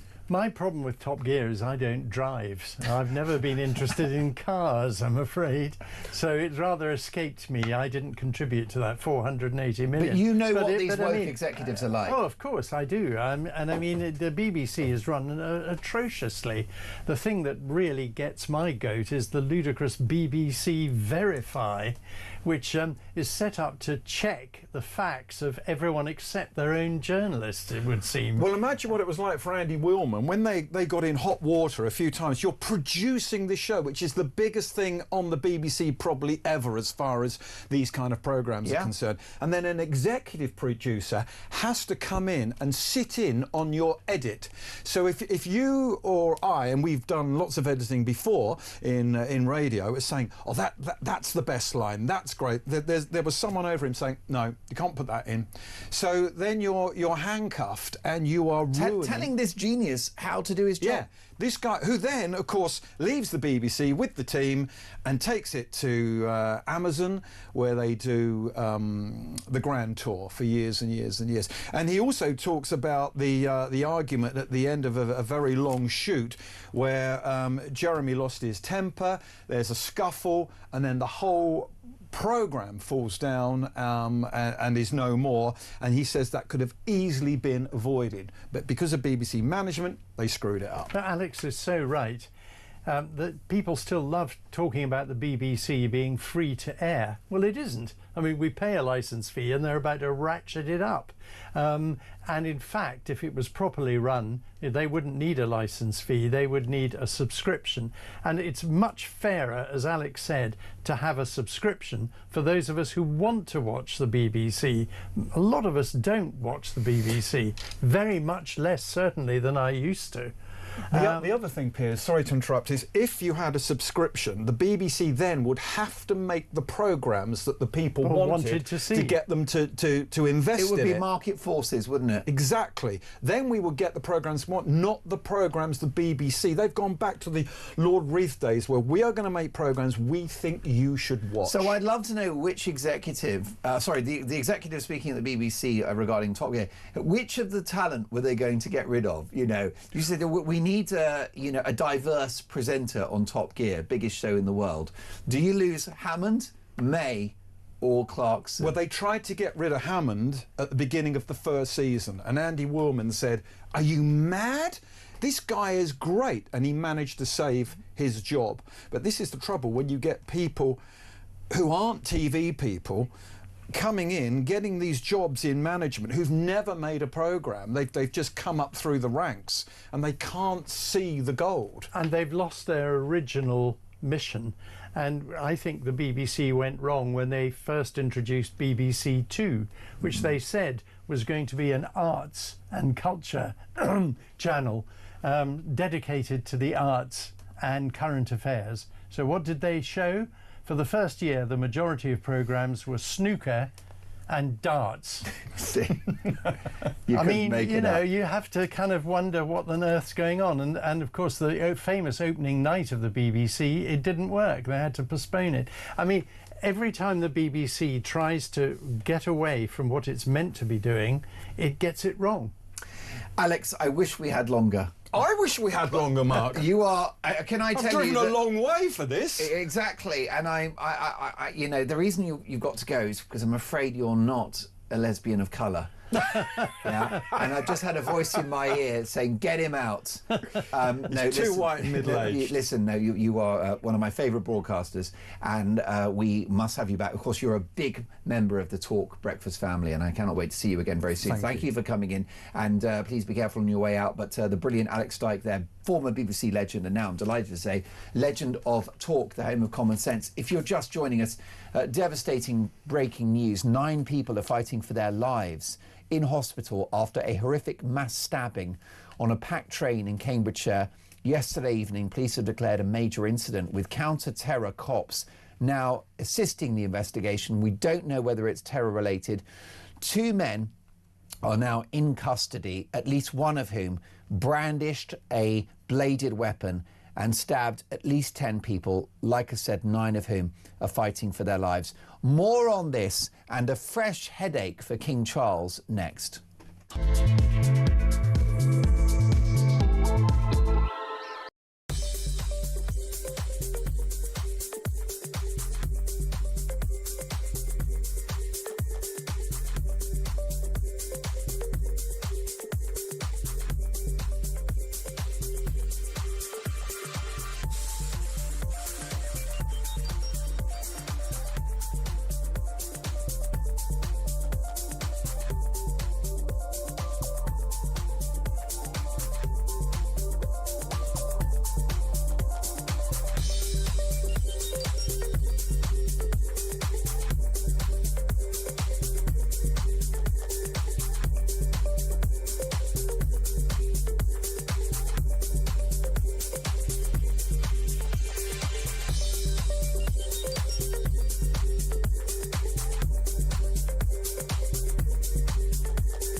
Big news coming this December. Our talkTV app is moving to the Talk app.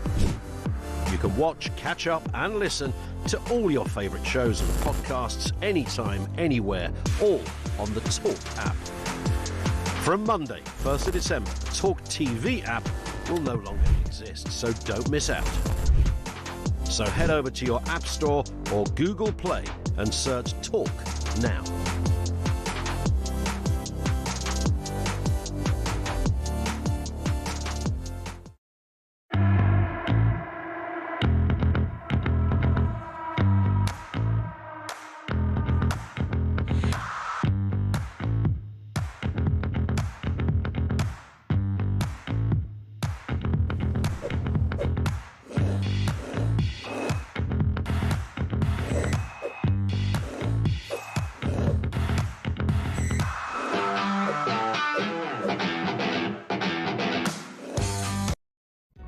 Across the UK, on DAB+, on YouTube, on the app, on your mobile, the home of common sense. This is Talk. Welcome to Talk Breakfast. I'm Mark Dolan. Now, if you're just joining us, breaking news. 9 people are fighting for their lives in hospital after a horrific mass stabbing on a packed train in Cambridgeshire yesterday evening. Police have declared a major incident with counter-terrorism officers now assisting the investigation after 10 passengers were attacked by 2 men in an apparent frenzy of violence. We do not know whether this incident is terror-related as we speak. The suspects were arrested at Huntingdon Station by armed cops who were waiting for the train to alight at that platform just before 8 p.m. Witnesses described scenes of pure chaos, with terrified passengers barricading themselves in toilets and scrambling over seats and each other to escape what some called scenes from a horror film. We'll keep you up to speed on this. A very heartfelt message from Jeff has just come in. Good morning, Mark. Thoughts to all of those victims of the horrendous stabbings last night. Your guest Alex Dyke is spot on. The public do not feel safe anymore, and Starmer has to call a state of emergency. Stop the boats, act now, and our schools are trained to go into lockdown just in case of certain incidents. What have we as a country come to? Get tough, Starmer. Jeff, you're absolutely right. Now, we don't know whether this is terror-related. We don't know whether it's somebody from overseas that hates our country and our values. We don't know whether it's a radicalised individual that's been responsible for a terror attack. We don't know if it's just an incredibly dangerous, violent thug or 2 thugs with bladed weapons. We don't have the details. But what we do know is that Britain is unrecognisable as the country that it was 2 or 3 decades ago. And when you go to a pop concert and when you go to a public event, you go shopping in a big shopping centre, when you get on a train, you have that thought in the back of your mind, do I need to look over my shoulder? Am I safe? And the answer is, you're not safe. And it is a disgrace. It ought to be a national emergency. And enough is enough. We'll come to that in today's Dolan's Dispatch, and I'll bring you up to speed. Not a murder investigation yet, mercifully, but 9 people fighting for their lives in a major Cambridgeshire hospital, which we think will be Addenbrooke's.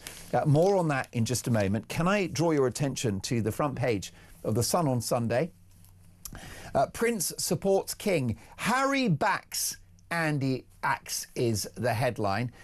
Prince Harry backs the King's decision to strip Andrew of his titles and boot him out of his Royal Lodge home, according to The Sun on Sunday. US-based Harry has been in contact with his father and may have been in touch in recent days.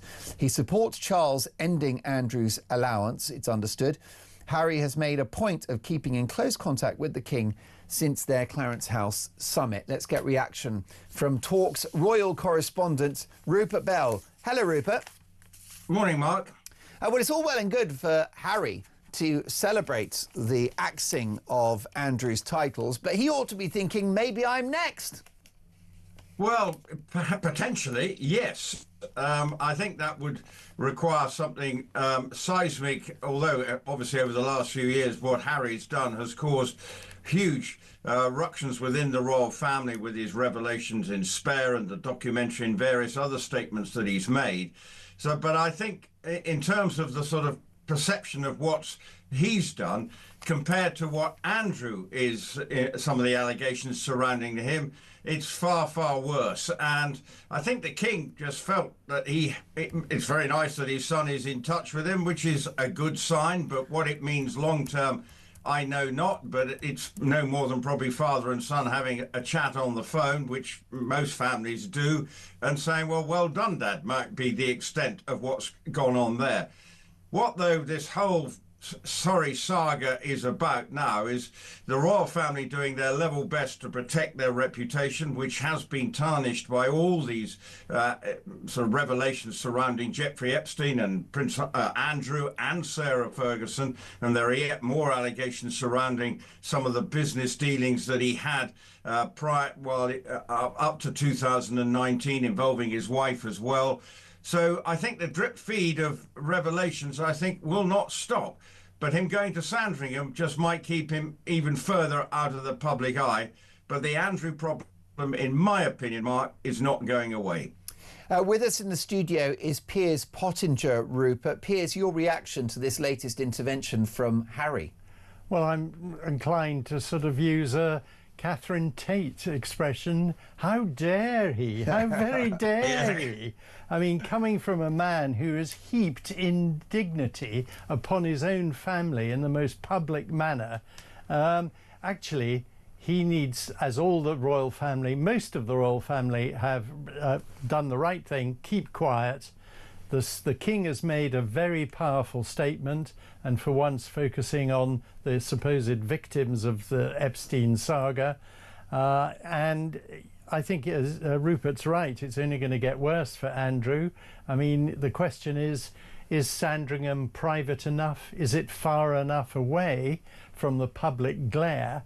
The answer is no, it isn't, because he'll be pursued.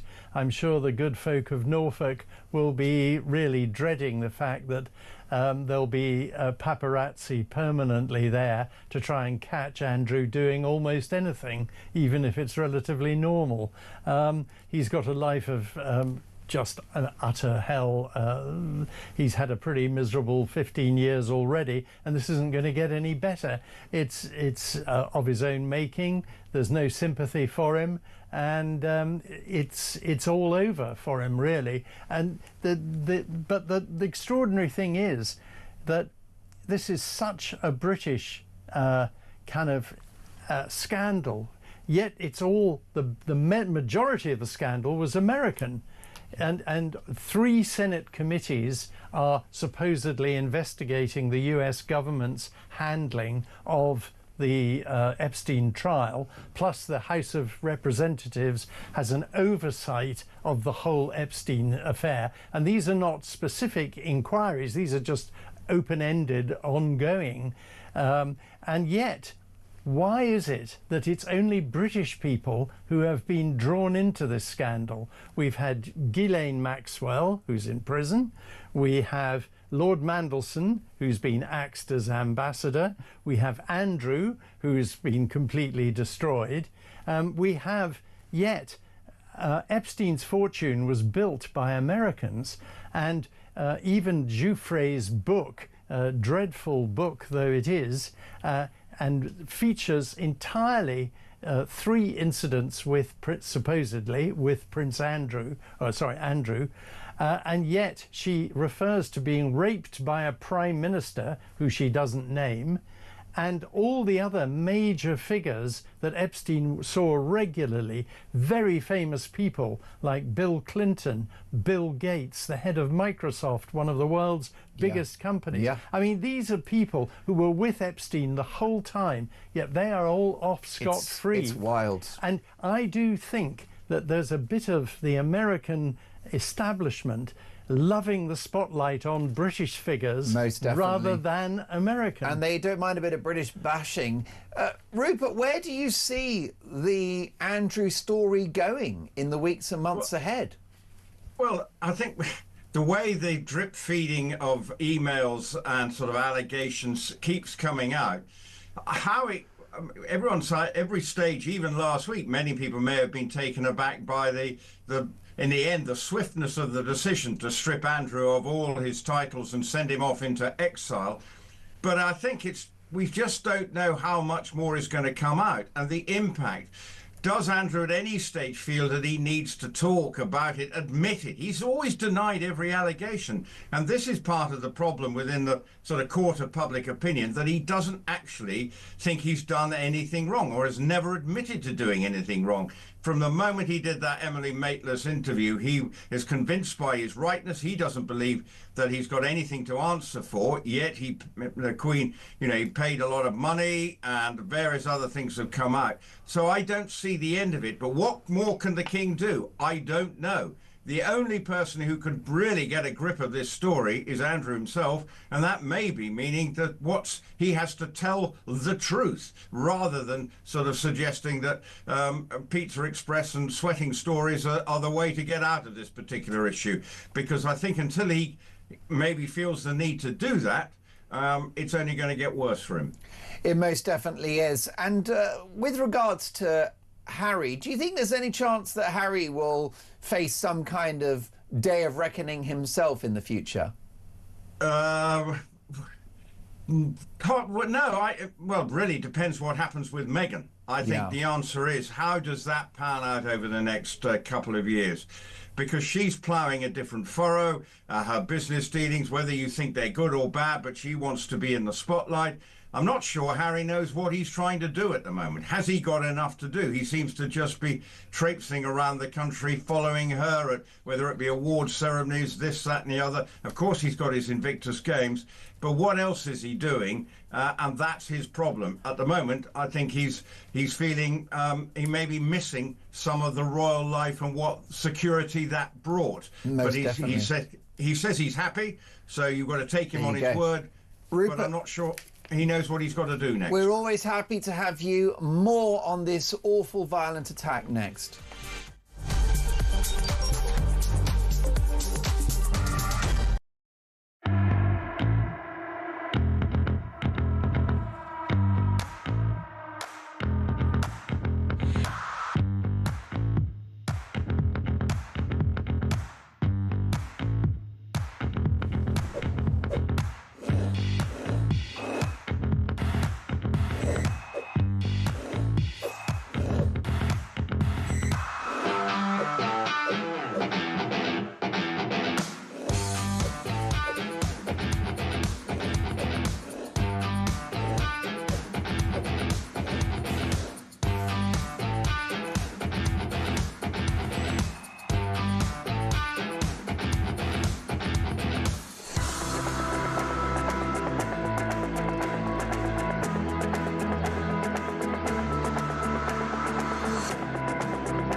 across the UK, on DAB+, on YouTube, on the app, on your mobile, the home of common sense. This is Talk.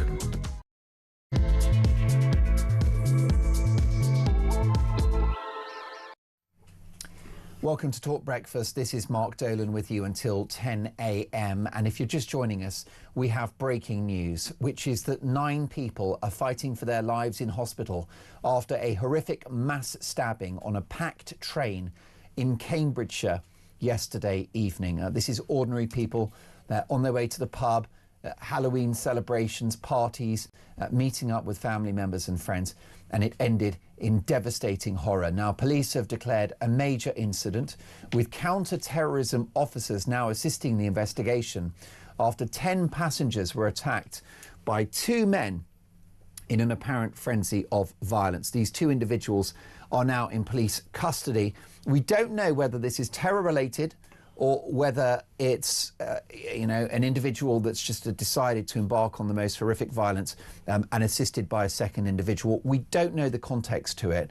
What we do know is that it's indicative of an increasingly violent culture in this country.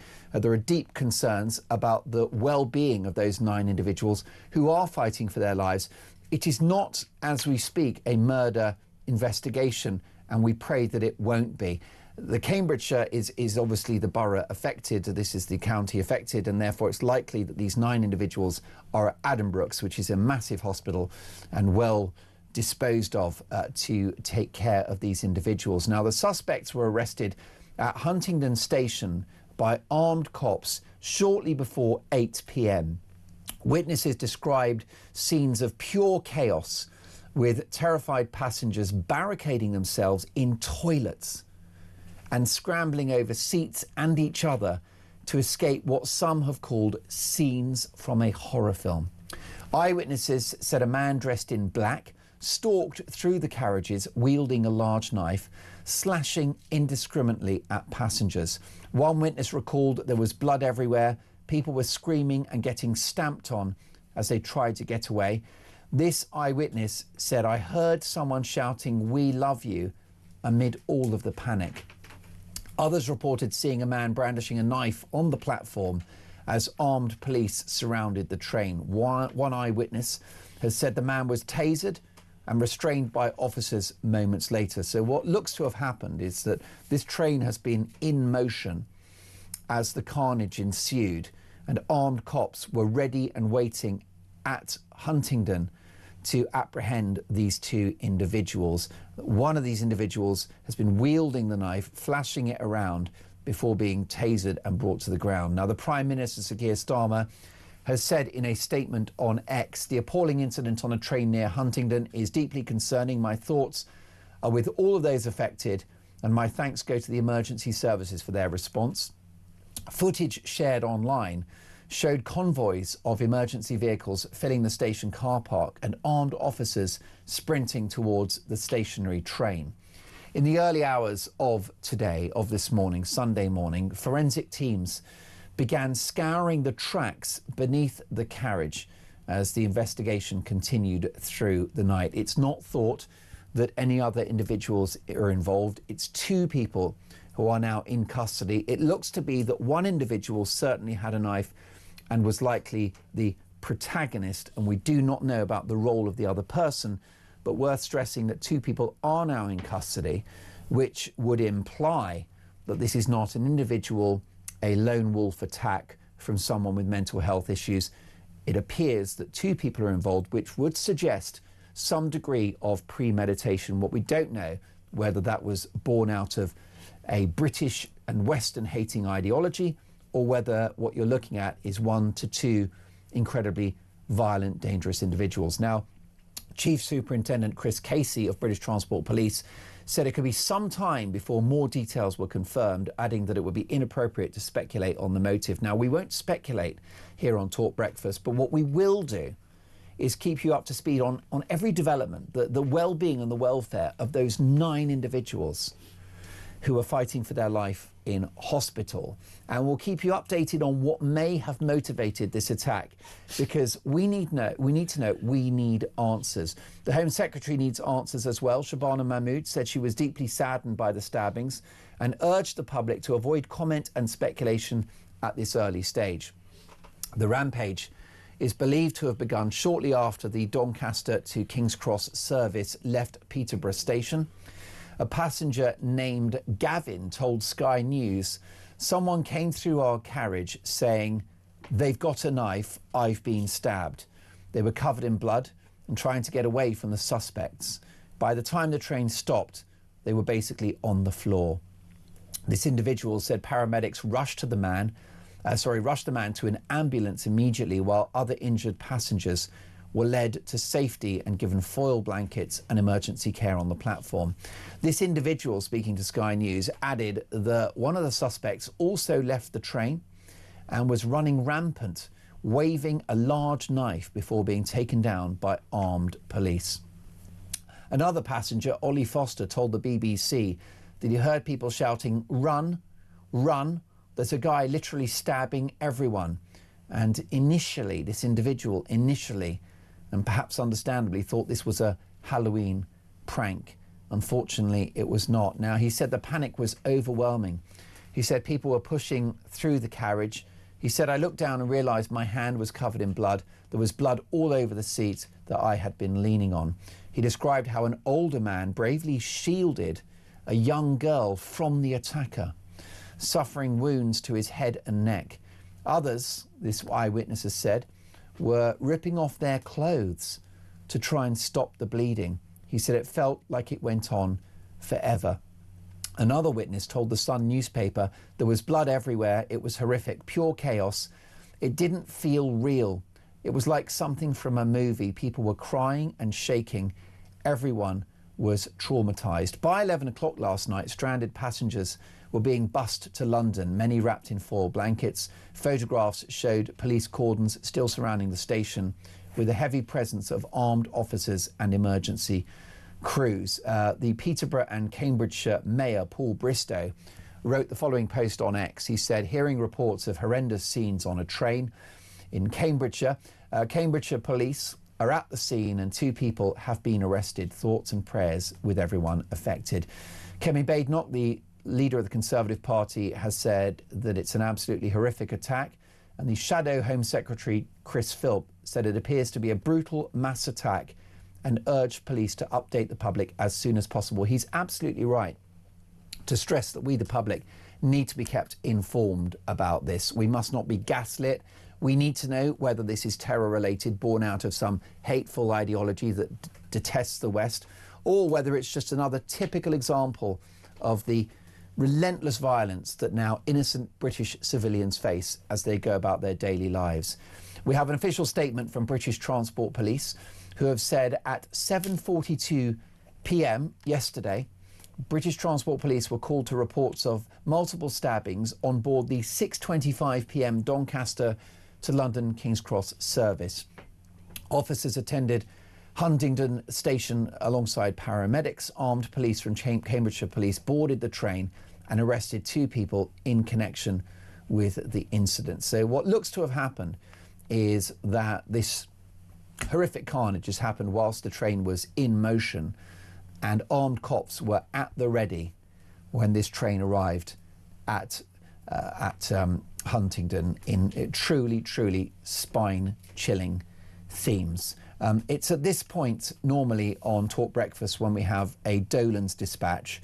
So if you'll allow me, I'll just say a few words about the situation based upon the limited information that we have. But here are my thoughts, which I think will be echoed in the message board and in the calls that I'll be taking in the course of the next 2 hours. I don't want hand-wringing. I don't want thoughts and prayers. I want us to wake up. We don't yet have all the details of this horrific attack in which 9 people have been left with life-threatening injuries following a mass stabbing on a train at Huntingdon Station in Cambridgeshire. We don't know whether it's terror-related, but terror is exactly what those poor victims and everyone around them will have experienced last night. And this kind of violence must never become the norm in our society, but it is becoming the norm. In Britain in 2025, in 21st century Britain, it's now normal to hear about a bomb attack at a pop concert. It's normal to hear about a triple murder at a Taylor Swift dance class, 3 little girls whose lives snatched away from them by a murderous monster. It's normal to hear about a mother of 1 stabbed more than 20 times with a screwdriver by someone who shouldn't have been in the country. Our city centres now have barriers so that cars cannot be driven into crowds. Christmas markets, the length and breadth of the land, are now protected by armed police. Such is the hatred for the traditions of this country by some among us. The threats to our safety are both homegrown and imported. People come here from overseas to hurt us, and people born here do the same. There are anti-British hateful ideologies that seek the death of the West. Teenagers roam the streets with flick knives, pocket knives and machetes. Weak policing and, if we're honest, call a spade, woke, politically correct policing means we're not allowed to stop and search these people. So whatever the source of the threat, the theme is the same. Britain is dangerous, Britain is lawless, and there are those among us who are intent on doing harm. Violence has become an everyday commodity, part of daily life. It wasn't this way. It doesn't have to be this way. And that's why I don't want hand-wringing. That's why I don't want the rhetorical thoughts and prayers. And whilst I absolutely salute the efforts of the emergency services today, particularly the police who acted so quickly and paramedics, I want to tear up the usual script that gets played out after a tragedy like this. I want change. I want a zero-tolerance attitude to carrying a weapon. If you've got a knife, you go to jail. That's what happens if you've got a knife, you go to jail. I want us to come down like a ton of bricks on those who peddle hateful ideologies that lead to radicalisation and political violence. I want strict rules about what it means to be a British citizen of this country. You have to behave yourself. You have to speak the language. You have to work. You have to follow the laws. And you have to make a contribution. And I don't care how illiberal and politically incorrect our society has to become to achieve safety for my viewers and listeners, for the people of this country. Look at Singapore, where violent crime, drug use and sexual assault are almost non-existent. It's just not allowed. They won't have it. Why should we? As we speak, we pray for the victims of this wicked attack, but we also pray for the seismic and political and societal change that we desperately need. This must never become normal, but it is becoming normal. Whatever the circumstances of this attack, the message is the same. It's time for change, and it's time for everyone to wake up. Now, it's 16 minutes past 8. Your reaction to Dolan's dispatch with this developing story, if you're just joining us, a truly horrific story to be reporting on. 9 people are fighting for their lives in hospital after a horrific mass stabbing on a packed train in Cambridge yesterday evening. 2 men are now in police custody. With me in the studio for reaction, delighted to welcome retired Scotland Yard Detective Chief Inspector Mike Neville and the brilliant political strategist Peter Barnes. Mike, what a tragic story. Your reaction? It is absolutely tragic, and I reflect back to the 2015 attack on the Amsterdam to Paris train, which was obviously made into a film. It seems to have been a similar sort of scenario. But what my real concern here is that we saw the excellent response of the police, and you said about the officers running towards danger, armed officers, and we know the trouble armed officers, they fear shooting somebody because they'll get in trouble themselves. So the excellence of that initial response, neutering the threat, making people safe. But we've just, the police obviously have now gone backwards with information. when the Southport murders, the dreadful and wicked Southport murders occurred by Axel Rudiger Barnett, there was all sorts of misinformation put out about him being an asylum seeker. The government didn't try to help. Oh, he's a Welsh choir boy, all this sort of nonsense. And there was reports by the Her Majesty's Inspectorate of Constabulary. They're the people who look at how police deal with things. And they put together a report saying that this: fast-moving events require response with an accurate counter-narrative. The police need to fill the information void with the truth, or others will take over the narrative. Now, in May, we saw that they reacted to that. When we had that awful incident in Liverpool with the car crashing into people, which is subject to trial, but we can say that within 2 hours of that incident, the Merseyside police had declared that the suspect was a white British male. And that put down a lot of rumours, because at the first sight it looked like a typical Islamic terrorist attack using a vehicle, as you've alluded to. We put barriers out. So they diffused the whole situation by telling us the truth. And that information did not impact on any future trial. Yeah. Doesn't impact. So we have all this time, oh, you can't say anything. Yes, you can. But now we're in a situation where we're over 12 hours since this attack. There's all sorts of suspect descriptions in papers and online, but we still don't know. What's the nationality of these people?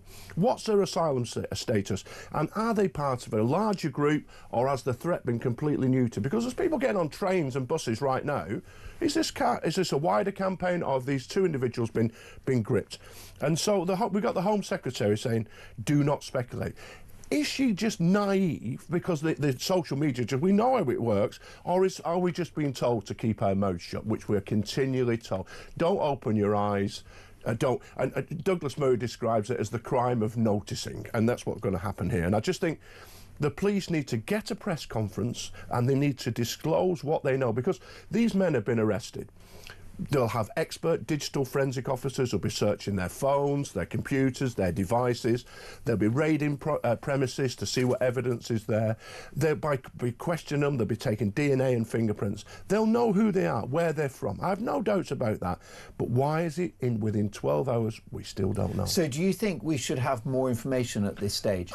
Beyond doubt. Why is it that as I say, from 2 hours of the Liverpool incident, we were told the nationality and the ethnicity of the attacker? The moment the police did that, the genie was out of the bottle. And what the police did by releasing that, they put themselves in danger. The next time that they don't do that, then that will hit with this two-tier policing. And here we are. We're back in the two-tier policing zone. If you're just joining us, breaking news on Talk Breakfast. 9 people are fighting for their lives in hospital after a horrific mass stabbing on a packed train in Cambridgeshire. 2 men are now in custody, and we've got more on this next.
Big news coming this December. Our talkTV app is moving to the Talk app. You can watch, catch up and listen to all your favourite shows and podcasts anytime, anywhere, all on the Talk app. From Monday, 1st of December, the talkTV app will no longer exist, so don't miss out. So head over to your App Store or Google Play and search Talk now.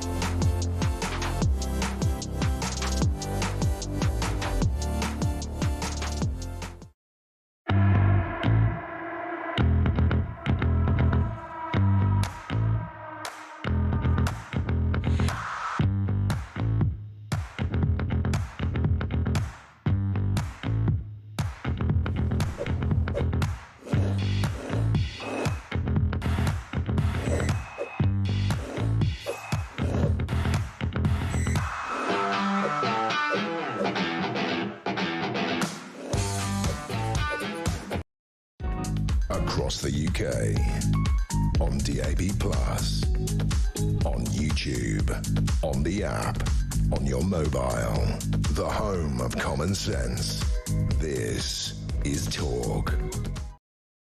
If you're just joining us on Talk Breakfast, breaking news. 9 people are fighting for their lives in hospital after a horrific mass stabbing on a packed train in Cambridgeshire yesterday evening. I can also take you up to speed now, which is that all 10 people that were injured in this attack, 9 of whom are fighting for their lives, are being treated at Addenbrooke's Hospital, which is a massive hospital in Cambridgeshire, the biggest hospital in the county, well disposed to handle an incident of this nature and injuries that are so serious. Now, police have declared a major incident with counter-terrorism officers now assisting the investigation after these individuals were attacked. 10 passengers, as say, 9 very seriously and other being treated for their injuries, attacked by 2 men in an apparent frenzy of violence. The suspects were arrested at Huntingdon Station by armed cops shortly before 8 p.m. when that train arrived at Huntingdon Station. So clearly the horror and the carnage played out whilst the train was in motion between 2 stations. Witnesses described the scenes as pure chaos, with terrified passengers barricading themselves in toilets and scrambling over seats to escape what some called scenes from a horror film. With me in the studio is Mike Neville, retired Scotland Yard Detective Chief Inspector, and the political strategist and broadcaster Peter Barnes. Peter, your reaction to this horrific story? It's horrific. I think it's an understatement. I think the visceral reality of this is yet again being shoved in people's faces, and I think we have a real problem. The nation is sick, is how I describe it. We have so many problems, there's so many ailments, and yet we spend so much time fussing on paper cuts when we've got multiple organ failure, is the way that I kind of explain it to people. I thought you were completely right in the dispatch, but you were bang on with the police not saying anything, because I used the example of the Clapham acid attack incident. The police said this guy was dangerous, not to go near him, he was a threat to public safety. They didn't tell us what he looked like. Yeah. How is that common sense to anybody in the room? That is ridiculous. In the dispatch, you hit every nail on the head apart from one, and that's really one of the key factors: the economy. The reason a lot of this stuff happens is because economic instability breeds kind of what they call street fear. So it allows the people who already feel marginalised, you throw in identity politics, you throw in everything else that we've got going on in the nation, and these people start to think, oh, I'm only in this situation because of that. I'm only in it because of the white people, because of the West. But these narratives become very easy for people who have been pushed to the edge. And, you know, when you've got things like 9 million people out of working age, out of work, you've got things like rent, for example, on average is 50% of take-home pay. This is a breeding ground for it. These people don't have skin in the game anymore of our ordered, stable society. Exactly, because they're not invested in it. And more importantly, they feel ignored by it, and they feel victimised by it, rightly or wrongly, because let's not forget there are actors in this that agitate the situation. So it's not economics causes radicalism. It allows the breeding ground for this to happen, and at every key point this nation has failed on a policy level to clamp down on extremism, internally or externally. I use prevent as the prime example. How many times do we hear the phrase, He was known to authorities. Yeah. That phrase should not exist in public consciousness. If they are known, why is it happening? If you don't have the resources, why don't you have the resources? If you've got the wrong personnel, why don't you have the right personnel? Also, the guy who ran Prevent, I think his name was Michael Stewart, after Axel Rudiker-Barner, this guy was known 3 times. The parents begged them for help. He got to retire with a pension. Off he went into the sunset. Families and a community are still torn apart, and he got his pension and a pat on the back, job well done. Unacceptable. Unacceptable. He was in charge of the thing that's supposed to identify people of threat. He failed. Why is nobody fired? Why is nobody ever held accountable? This is the big thing. The country is falling apart because we don't have standards, or we don't hold people to them, and we say, oh, well, it's this and oh, it's that. We then kind of mother it away. Hand-wringing. And then also the other side of it is we jump on a narrative because it's politically convenient, forgetting that politics does not happen in a silo. So the migrant crisis is a vastly more complicated thing than people just coming here. We have to start understanding nuance and having the capability that not everything is a dichotomy. It's not stop a search or boxing clubs. It's both. We're capable of a grown-up society of thinking more than one thing at one time. We have to get back to that. Otherwise, this isn't just normal, it's life. It's so dangerous where we are right now. And we have a moment here, I think, throughout so many things to change it, and we have to step up. And if the people who are in charge aren't capable of it, get out of the room and put somebody in the room who's capable of doing it. It should be you, if I'm honest with you, Peter. You spoke a lot of sense there and represented the views of so many of the callers and listeners that are filling up the message board. I'll get to your calls and texts in just a moment. Mike Neville, retired Scotland Yard Detective Chief Inspector. Can we interpret the fact that 2 individuals are in custody, that this is less likely to be a lone attack from one individual with mental health problems? Yeah, I drew that conclusion. You mentioned that in the initial report, and that's exactly it. If it was one man on their own, you could say, is there some mental health issues here? With 2 together, there seems to be an element of planning. And what the police will be looking for, of course, is there any more involved? So the key parts of the investigation is really digital forensics here. You have all the CCTV on the train, which is a well-lit environment that will give. Then the police will which station did they get on? How did they get onto that train? How did they get to that station? Who was with them? What were they doing? Have we got a car registration number? Have we got a taxi where we can trace them back, find those premises, raid them, look for digital devices, computers, phones, Al-Qaeda manuals, or whatever else they found with Axel Rudiker-Barner? What can they find at that premises? So the digital forensics will be absolutely essential here. Of course, the police will be doing intelligence checks on all the individuals who've been found here, but all this information would have been known very quickly. I did a Freedom of Information Act, and they refused to tell me when Keir Starmer knew that Axel Rudiker-Barner had ricin in his house and an Al-Qaeda manual, and I'm guessing it was within 4 hours they knew that. Yeah. It took months for that information to be disclosed. Likewise, when we had the Fishmongers Hall attack, they knew within about an hour who that man was and what they were doing. But the police prevaricate, and a lot of it is to do with woke, left-wing politics, where they don't want to tell the truth. Where if it's a white man riding round, white working class man in Liverpool, they will disclose that. And if it was someone that was far right, they'd be all over that like a rash. Yeah, it would be the picture. Meat and drink to them. The picture would be in the press now, but there's a cult around this multiculturalism, and anything that interferes with that cult is to be crushed, is to be silenced, and the public are to be gaslit. And it isn't good enough because everybody's seeing it these days. I mean, stations like Talk are now talking about it, whereas the BBC and others would be trying their best to cover it all up, and would be subjected to, after the Manchester Arena, somebody reading out a poem as we'll have a poem to fight off the terrorists. Well, we don't need any more poems. We need these terrorist threats to be dealt with, and we need to stop people coming into this country who shouldn't be here. We've got enough bad folk of our own.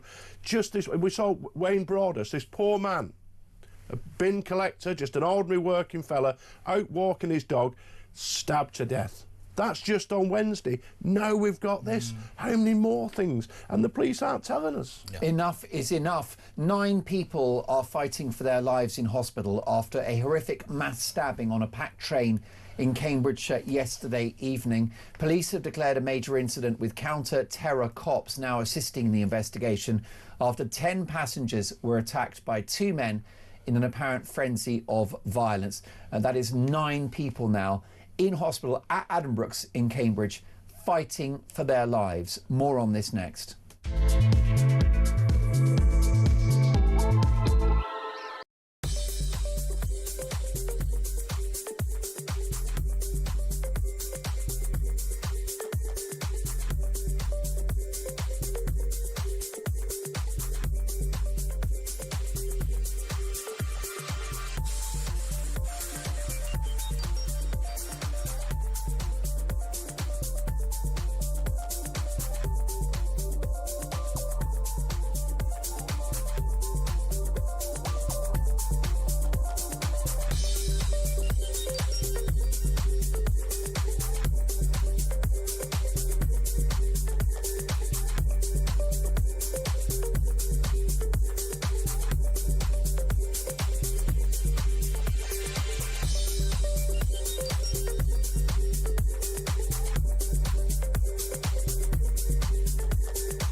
Across the UK, on DAB+, on YouTube, on the app, on your mobile, the home of common sense.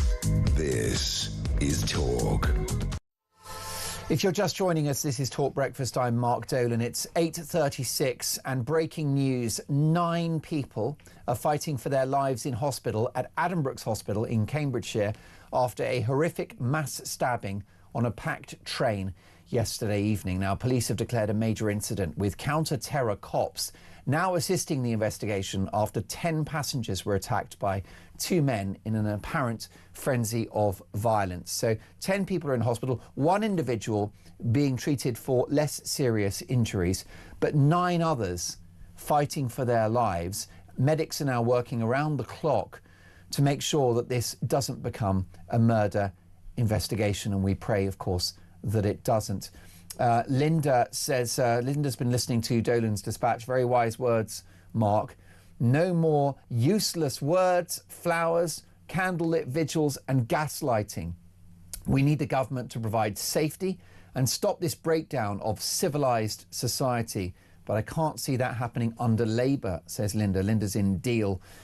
Good morning, Mark, says Barry. This country is going to break. We desperately need leaders that will put the well-being of citizens above political correctness. And Jeff simply says, good morning, Mark. Get tough, Starmer.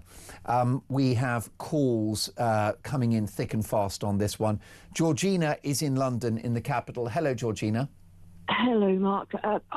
I've been up most of tonight watching this breaking horrific story. Firstly, might I send my thoughts and prayers to all those injured and affected by last night's horrific mass stabbing in Cambridge. Yeah. But Britain looks to me, Mark, as if it's deteriorating into a veritable war zone where innocent people going about their daily lives are being targeted, attacked and killed on an almost daily basis. We have a certain political demographic in this country that want to look the other way instead of addressing the criminality which is thriving within our country. And this just will not do and will not be tolerated anymore. You know, we don't want either the Prime Minister nor his government's thought and prayers. We want them to start doing what they should have been doing from the start of their governance, and that is to keep our country and our people safe. We want action, Mark, not words. Knife crime has been allowed to become commonplace in our United Kingdom, so much so people have begun to be desensitised by it. And this is totally unacceptable. This is not a ban on knives that we need. We need to address the very root and source of the problem. The Prime Minister needs to make a public address as soon as possible to reassure the British public, as the public is already terrified by what's happening to our country, and this will only exacerbate an already volatile situation. We need full transparency as to the horrific attack. We need transparency as to the perpetrators. And we also need clarification as to whether this is indeed another Plato incident, so as to avoid speculation, as withholding this information only causes heightened anxiety and fear within the general public. Our police need to be allowed to do their job without political hindrance. They need to be more police on our streets, and our police need more funding. This only goes to show yet again the total societal destabilisation of our country and spotlights just how unsafe our streets and public transport are now in Britain. We are not safe.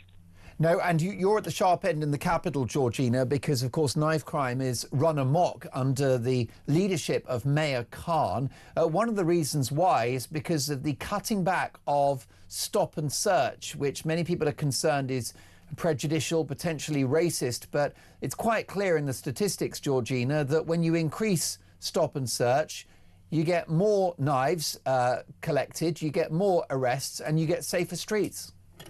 Can I just point out, firstly, Mark, you said about leadership. We have no leadership. We have people putting their heads in the sand, people in places of power who are putting their heads in the sand, turning away and pretending that this is not happening, pretending everything is okay here in Britain. Well, let me tell you, things are far from okay. We need strong leadership, and we have not got that with either the Mayor of London, Sadiq Khan, and we have not got that with our Prime Minister, Keir Starmer. We need strong leadership because this country is getting to a point now, it's beginning to look like Gotham City. And we cannot tolerate this. Our people, our children, our women, and our men are not safe within this country. It is turning into a war zone, as I said before, and we cannot tolerate this anymore. We need safety within our country. This is supposed to be a safe country, Mark. People cannot walk outside of their houses now without fear of attack. This is not normal, and we cannot tolerate it. We need something doing, and we need it fast. We need action. We don't need words. Georgina, a tough but very important call. I look forward to catching up with you again in the near future. Georgina in London, who said that Britain and London, cities like London, Manchester, Glasgow, turning into Gotham City. What we don't have is Batman to save us. Steve is in Leeds. Hello, Steve. Morning, Mark. How are you? I'm good, and I wish I wasn't having to broadcast this news, because I will tell you, Steve, that the Chancellor of the Exchequer should be sacked from her job, because we've got a front-page story in the Mail on Sunday that Reeves warned by 2 estate agents that she needed a licence to rent out her home. Well, we're not able to talk about that, although we'll come to it later, because of this awful attack in Cambridgeshire last night. Steve, what does last night tell us about the state of the country?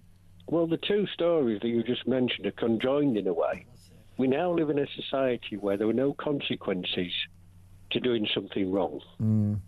So when people see the government, you know, members of the government breaking the law and getting away with it, they see shoplifters getting away with it, they see people carrying knives getting away with it. And the problem is that even if you arrested all the people with knives and all the shoplifters, there's nowhere to put them. We've got a government that said in a message saying, if you go to prison, we're now going to let you out after 25% of your sentence. So there are no consequences. What stops people breaking the law, Mark, is fear of the consequences. That's why most people abide by the law. We don't speed because we fear getting a fine. We don't drop litter because we fear getting a fine. There's a whole generation of people out there who don't fear any consequences whatsoever because they know there are none. They can't send them to prison because the prisons are full. So they give them a caution. You've got Hugh Edwards, who got 2.5 years suspended sentence for looking at indecent images of children. What does that message does that send to people who are actually abusing children? You've got rapists being let out of prison after a third of the sentence. Well, that's a great deterrent. And that's the problem. We need to build some Nightingale prisons and lock up a lot of people for a long time, and that'll send a message to all the other people who think they can get away with it that they won't. It's like the boats. There's no deterrent. If you have a strong deterrent, it deters people. But we don't anymore. Everybody knows they can just get away with it. Nick stuff from the shop, get away with it. Carry a knife, get away with it. And then the result of that is that people like this person who's done this on the train doesn't fear the consequences. What's the worst that'll happen to him? He'll get sent to prison for maybe 12 or 15 years if he's killed a load of people, but he'll be out in 4 or 5 because the system is broken. Why does Steve understand this, an incredibly articulate viewer of Talk Breakfast, and the Home Secretary Shamana Mahmood doesn't, and the Prime Minister Sir Keir Starmer doesn't? They don't get it. We are so unhappy. Enough is enough. Steve, thank you so much for your call. I really appreciate it. Another important call. And let me know what you think this attack in Cambridgeshire last night says about modern Britain. I think it's two sides of the same coin. They're telling us not to speculate. Well, we don't need to speculate, because if it was a terror attack, then that's proof that hateful ideologies have been allowed to fester within our country and go essentially everyone turning a blind eye to Islamism. Similarly, if it's just a violent thug, well, that's the authorities turning a blind eye to the extraordinary levels of violence within our communities. It's the same story. It is the state failing to keep us safe. More on this next.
Big news coming this December. Our talkTV app is moving to the Talk app.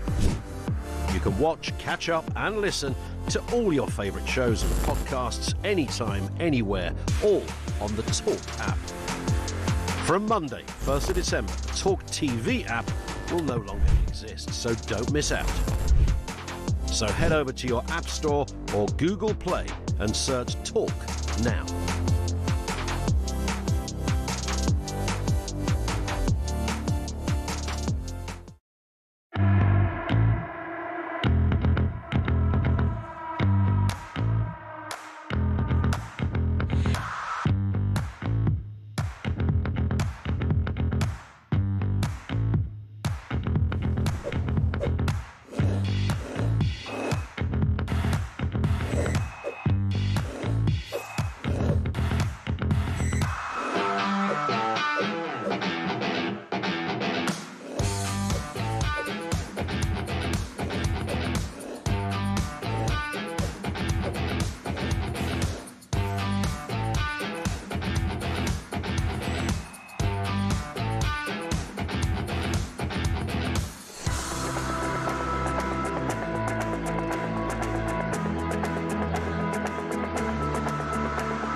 Across the UK, on DAB+, on YouTube, on the app, on your mobile, the home of common sense.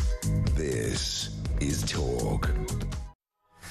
Welcome to Talk Breakfast. I'm Mark Dolan. If you're just joining us, breaking news this morning. 9 people are fighting for their lives in hospital after a horrific mass stabbing on a packed train in Cambridgeshire yesterday evening.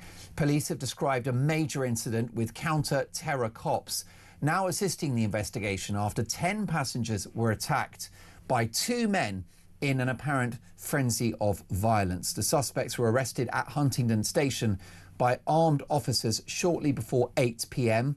Witnesses describe scenes of pure chaos, with terrified passengers barricading themselves in toilets and scrambling over seats and each other to escape what some have described as scenes from a horror film. Eyewitnesses said a man dressed in black and a hoodie stalked through the carriages wielding a large knife, slashing indiscriminately at passengers. We're hearing stories of one individual, an older man, who shielded a young woman from the stabbing frenzy. We've heard people have been calling out on this carriage as the carnage ensued. People were calling out, "I love you," amid the panic, amid the chaos. So even in that terror, even in that horror, even in that violence, humanity is always present. People being brave, people trying to reassure each other. Can you imagine the scenes as that train approached Huntingdon Station with armed cops waiting to arrest the 2 people? Listen, we're going to keep you up to speed on this. We don't know whether it's terror related as of yet. We think on the balance of evidence it's unlikely now to be a lone wolf individual with mental health issues, given the fact that 2 individuals are now in custody. With me in the studio, I have Peter Barnes, political strategist, and I have the retired Scotland Yard detective, Chief Inspector Mike Neville. Let me tell you, at 9 a.m, we've booked Rupert Lowe to join us on the show. Rupert Lowe, live on Talk Breakfast at 9 a.m, and he'll be reacting to this story. Of course, he's the leader of Restore UK and the MP for Great Yarmouth. We've also got a bid in with Esther McVeigh, former Government Cabinet Minister, who I'm hoping will join us at 9:15. But with me now, I say, Peter and Mike. Mike, what is the likelihood this was a terror attack? Well, given that we've got counter-terrorism officers on scene, very, very likely, and they're going to be looking into this. What else would it be? As we've described, sometimes you get somebody who's mentally ill, who suddenly pulls out a knife, pushes people in front of the tube or something, and they can be swiftly dealt with. But you don't usually get two mentally ill people together doing this. So, and with a robbery, people don't, they say, give me your stuff. If you don't give it to me, I'm going to stab you. So there's a sort of motivation around that. Where it's a mass stabbing, where you've had 10 people stabbed here, 9 critically, this would seem to be some kind of terror attack when we look. What I cannot see another scenario. No doubt the police are looking into this right now, and we'll hopefully find out the facts as soon as. But one thing I would say is, you've mentioned bravery, and I can only reiterate the bravery of those officers, armed officers, who know that one of their colleagues was charged with murder and was in danger of going to prison for life for doing his duty. That's the fear that these armed officers have. I'm making a split-second decision, and these barristers are going to pore over it for years and try and send me to prison. And secondly, all those young officers and paramedics who've done all this treatment, they're only human. I was a young lad once, and as a soldier, so I'd seen a few things, and I was in the police. They're going to have seen horrific things, and hopefully the police leaders are looking after them as well, because we want those officers to keep on serving the public, but they've seen all sorts of horrible traumatic injuries that they're going to have to deal with, the same with the paramedics. So let's hope the officers involved in this are okay as well. And again, we don't have the details, but that second individual, what does that tell us potentially about what happened? Well, it tells us some degree of organisation, what was their involvement. We were only hearing about one knife, so is this person the driver? Is this person the one who whipped it up, encouraged it? No doubt there'll be, as I've said, backtracking on CCTV. Was he lookout? Exactly.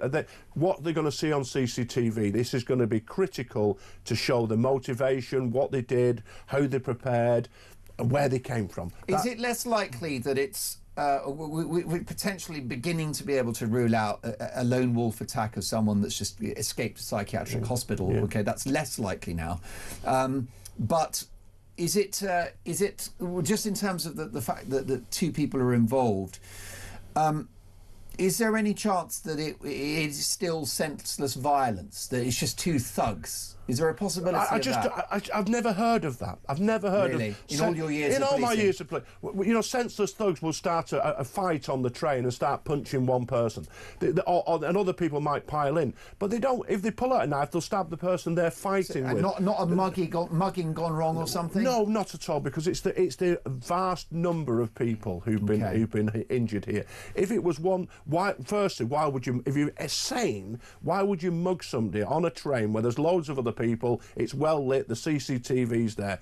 Why would you stab somebody in those circumstances? Well, there you go. Well, folks, if you're just joining us, really a developing story here. Retired Scotland Yard Detective Chief Inspector Mike Neville, who has an extraordinary level of experience within policing and previously in the military as well, is telling us on Talk Breakfast that it is likely that this was some kind of terror-related incident. Peter Barnes, whether or not it is terror-related, and we cannot say definitively at this stage, how important is it the authorities are upfront about this with the public? It is of absolute paramount importance, so therefore it's not going to happen because we're run by idiots. Mike's made it perfectly clear. In previous ones, if you look at Southport, it makes it crystal clear in every report. It was silence. It was the void that was filled by conspiracy, by presumption, by lunacy and idiocy 9 times out of 10 that bred as breeding ground for what went on to happen. The authorities have to be upfront and honest, but they won't be that because they don't trust us. That is the breakdown here. Why do we need to know? Why do we need to know? Because you need to know, because when you're walking around the city now, everybody's doing that. Everybody's looking around. Everybody is tense and on edge. And on-edge people react to things in what is very understandable ways if you put it into a bigger context. Because if you're scared, you aren't really in control of yourself. You're going to react in what would be an unreasonable manner, as the courts would say. So when they allow that to happen, that's how you get the riots. Because you've allowed a narrative to breed for people that are scared and angry, and rightly so. You have people that feed into that, and people react. The silence breeds the reaction. It's not the other way round. So they're thinking that if we don't say anything, then they won't react. They've got it all wrong because they never learn. They don't learn. And I will tell you now, this country will not get safer and more serious on crime till every single head of police is fired. The College of Policing is the problem. It comes from the top. It is the entire university-educated, woke class of the police that is pushing us at risk because they don't understand the Bobby on the beat. They don't understand the job. Which is why the grooming gangs happen. Exactly. And which is why terror attacks happen. It is why everything is always sliding down and not getting better. Because they don't understand where the issues are. And the mentality where a security guard at Manchester Arena sees somebody that looks suspicious with a backpack of Middle Eastern ethnicity and won't apprehend him for fear of being called racist. This is a massive problem. And further than that, Sir Craig Mackey, who was the Metropolitan Police Deputy Commissioner, he was actually one of the reasons for him being knighted was reducing stop and search. But I have to say, on the policing front, and I can say this to the public, there is some change at the top. I've been working with Hertfordshire Police, and I've also been working, and I've seen the Greater Manchester Police, Steve Watson. There is some change at the top, that we have got some common sense policing coming forward. However, it's just as Peter says, there are too many at the top, and this includes Mark Rowley, the Commissioner of the Metropolitan Police, are obsessed with political correctness, and that political correctness is putting us all at danger. Isn't it, though? Listen, I'm delighted to say that with me in the studio, Mike Neville, retired Scotland Yard Detective Chief Inspector. Peter, are you able to stay for the next hour? We would love to keep you because it's very important to have your contribution. Speaking of contributions, we have confirmed the booking of Rupert Lowe, the MP for Great Yarmouth, who's with us straight after the news bulletin for his reaction, and Esther McVeigh as well, Conservative MP, former Conservative government minister, of course, cabinet minister. If you're just joining us, 9 people fighting for their lives in hospital after a horrific mass stabbing on a packed train in Cambridgeshire, which the experienced former Chief Detective Inspector Mike Neville thinks may be terror-related. More on this next.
across the UK, on DAB+, on YouTube, on the app, on your mobile, the home of common sense. This is Talk.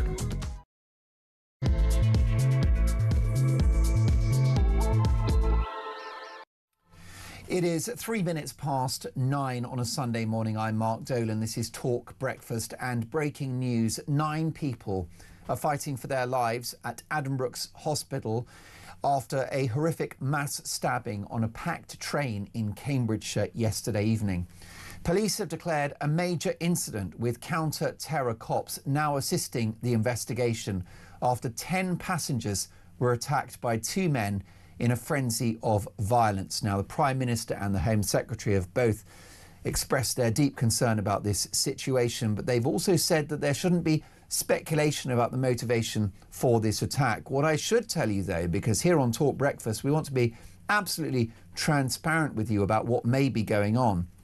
With me in the studio today is the retired Scotland Yard Detective Chief Inspector Mike Neville, who said on the balance of evidence based on the fact that there are 2 people that are now in police custody, it is likely that this attack was terror-related or terror-inspired. That is his professional verdict. We can't say that definitively, but given that here at Talk it's our job to call a spade, that is the basis upon which we proceed with this conversation, is a significant likelihood that this attack may well have been terror-related. What it's easier to rule out is the possibility of a lone wolf figure who escaped a psychiatric institution and had lost the plot, given the fact that there were 2 individuals involved. It's also less likely to be a botched robbery, given the number of casualties involved. That said, we don't know, but as and when we get more information, we will, of course, bring it to you. The suspects were arrested at Huntingdon Station by armed cops who were waiting for the train to arrive just before 8 p.m. yesterday evening.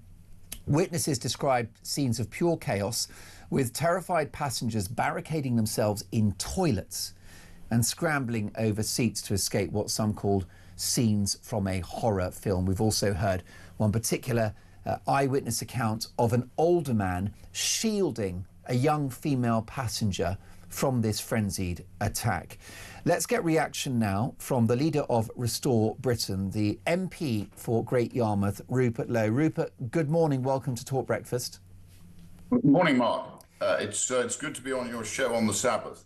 Well, it's lovely to have you, Rupert, and I was looking forward to discussing lots of important issues with you, such as your support for Nigel Farage this week in the tearing up of the ECHR. I also wouldn't mind talking about Rachel Reeves, who likely should be sacked, given the front page of today's Mail on Sunday, in which 2 estate agents reportedly advised her she would need a licence to rent out her house. But we'll come to that if there's time. Can I ask for your reaction to this appalling, frenzied attack in Cambridgeshire yesterday evening?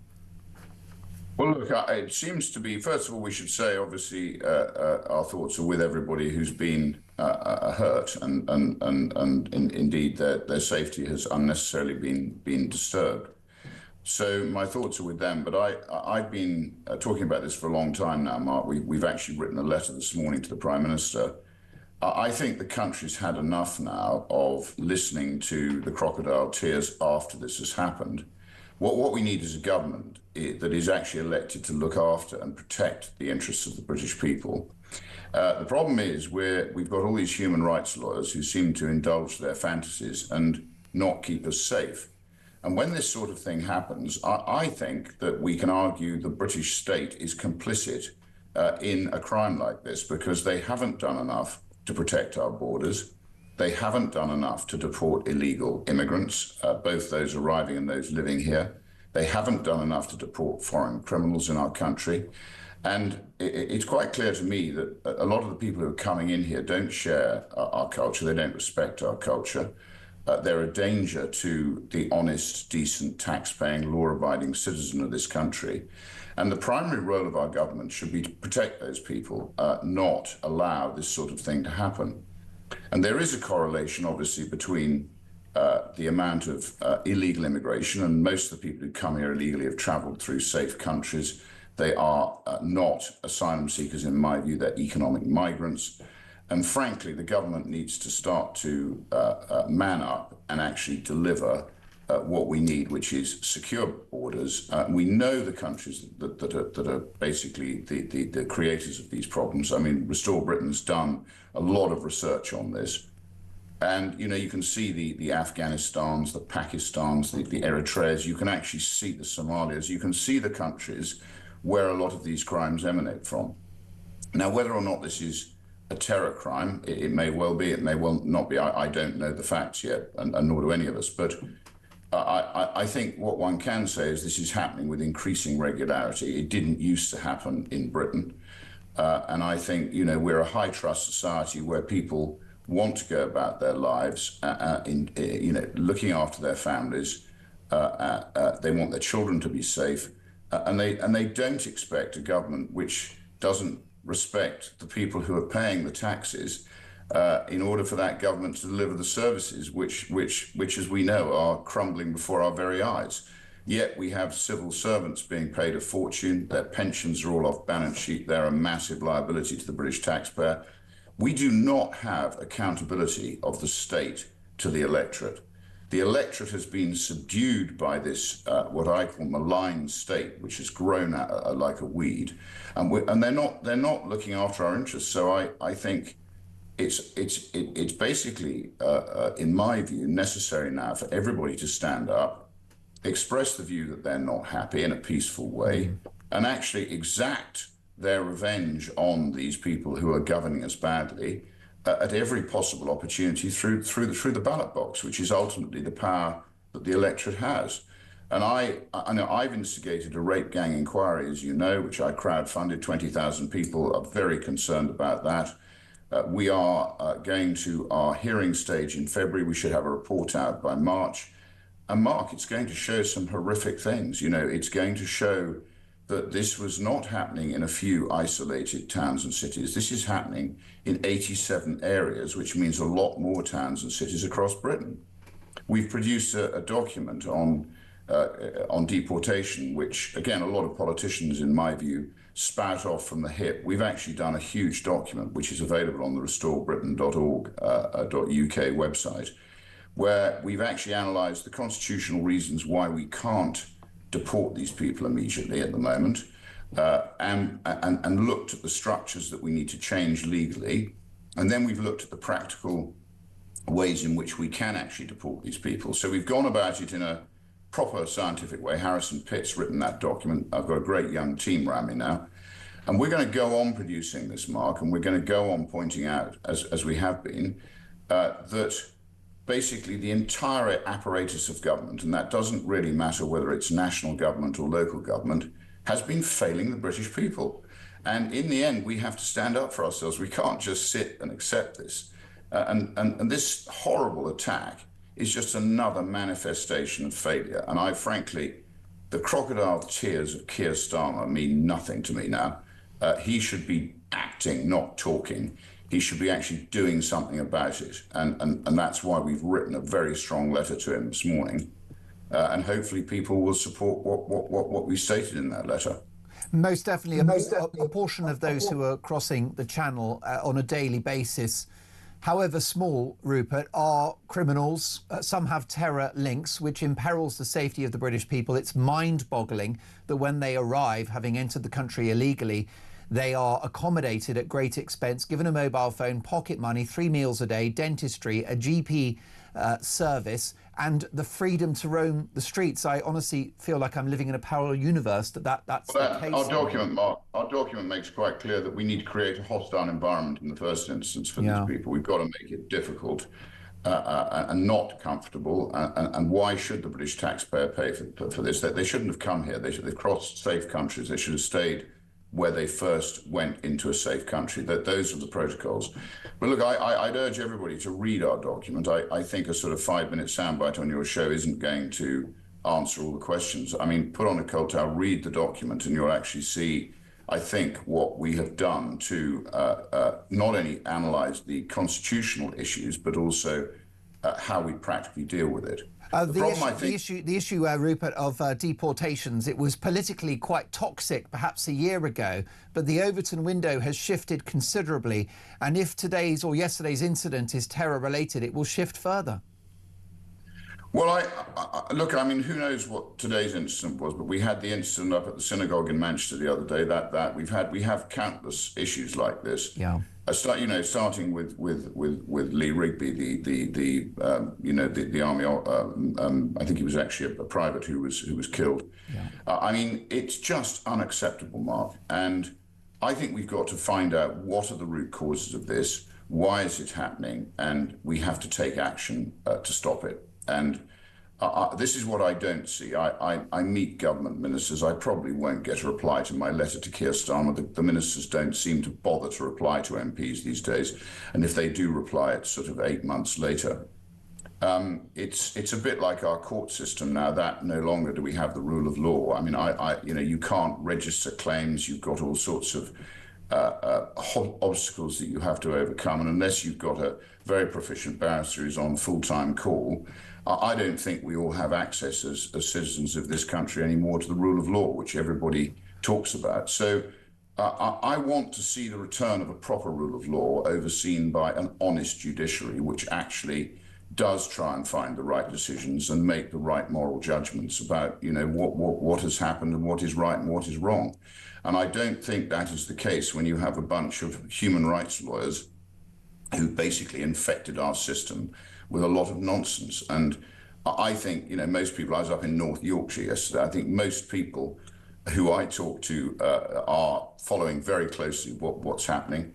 And they share our view that they want to return to a common sense, logical, fair-minded Britain, not the sort of monstrous mess that we have at the moment. And I don't see either the civil service, as you know, the permanent secretaries are the ones with all the power now. Parliament's been hollowed out. It's no longer full of 650 high-minded people who debate issues in the interest of the British people. It's basically been infected by selection policies which favour all sorts of sort of quotas rather than merit. So I've watched in horror over the last 16 months as I've sat on the benches with often very nice people, but I don't think that they are not challenging enough. And if you don't have challenging MPs, you don't have challenging ministers, and therefore your civil service runs amok. And as we know, most of them are now woke and unsound. So we need a complete clean-out. We need Hercules in the Augean stables, Mark. We need him back badly. Well, here's a question for you. You've had your differences with the leader of Reform UK, a party of which, of course, you were a member and a serving MP, and now you're an independent, Rupert, but you supported Nigel Farage in his 10-minute rule bill this week to tear up the ECHR. Do you think that Nigel Farage is the Hercules that this country needs? Well, I did describe him in that article, which seemed to annoy him enough to try and send me to prison with 2 palpably false witness statements and all the other nonsense that went with it, including the accusation that I've got early onset dementia, which I can assure you I haven't yet. Hopefully I never do get it, and that was a discourteous slight of those people who do sadly have it. So look, I try and restore Britain to unite. I think we've got to unite everybody, Mark. We need a united view of what we want for Britain. We don't need a divided view. And I support, even Green MPs who never go near what I do. If they say something sensible, I've supported them publicly in the same way that I supported Nigel with his 10-minute rule bill on the ECHR. Our document, again, I don't think we need to repeal the whole lot. We need to repeal large parts of the ECHR, which is embedded in the Human Rights Act, as you know. So, again, if Nigel does something sensible, I'll support him. Unfortunately, Reform don't tend to reciprocate that. They don't support what I do, either with my early day motions or with what I've done with the rape gangs.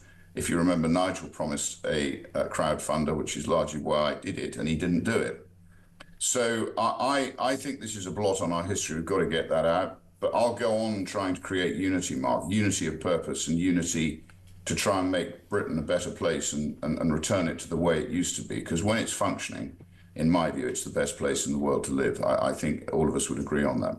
Rupert, marvellous to see you again. Thank you so much for joining us, as you said, on the Sabbath, on Sunday morning here on Talk Breakfast, for reaction to the shocking news that 9 people are fighting for their lives in hospital in Cambridgeshire after a horrific mass stabbing on a packed train. More on this next with a former Cabinet Minister.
Big news coming this December. Our talkTV app is moving to the Talk app.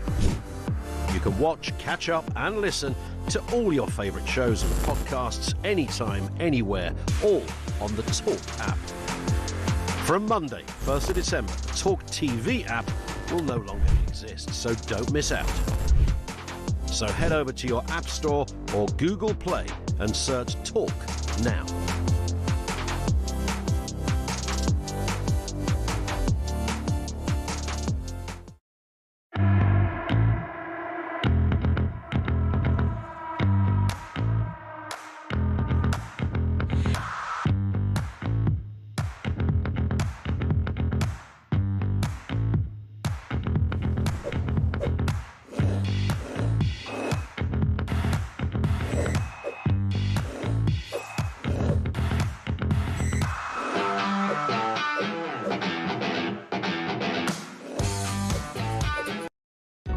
Across the UK, on DAB+, on YouTube, on the app, on your mobile, the home of common sense.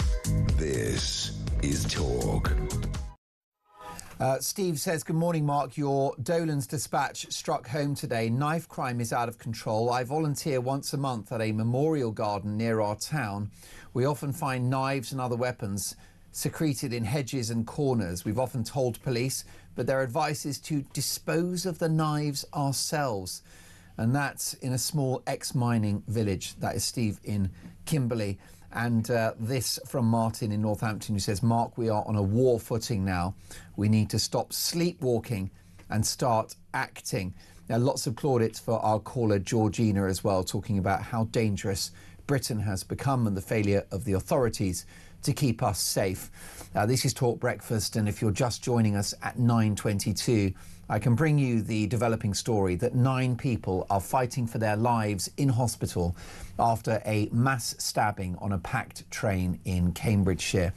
Police have declared a major incident with counter-terror cops now assisting the investigation after 10 passengers in total were attacked by 2 men in an apparent frenzy of violence. The suspects, both of them, were arrested at Huntingdon Station by armed officers shortly before 8 p.m. Witnesses described scenes of pure chaos, with terrified passengers barricading themselves in toilets and scrambling over seats to escape what some called scenes from a horror film. Let's get reaction from the political strategist Peter Barnes and the retired Scotland Yard Detective Chief Inspector Mike Neville. Peter, one can only imagine the terror for those on board this train, and of course the doors of a train cannot open when it's in motion. And it's a case of get to the next destination where the police are waiting. One can only imagine what went through the minds of those individuals as they watched this carnage play out. Yeah, and I think that's what's really important. Yes, there are horrifically 10 people stabbed, but there are a lot of people on that train that may never get over what happened. A packed train. A packed train. I mean, I've been in Parliament when it's been on lockdown, when there's been threats and all the rest of it. That's not the same as this. What makes me agree with Mike that this is at least a terrorist-inspired incident is that a train is a single tube and you can't run away. You also have to remember, if we look at the Manchester synagogue attack, yes, there was the guy who'd stabbed. 6 other people were arrested and 2 other people were charged. A lone wolf is a kind of not really the right term, in my opinion. They're the attacker, but there is a lot of other people that put the incident together. There's the funding, there's the people that pay for it all, there's the people that actually do the training.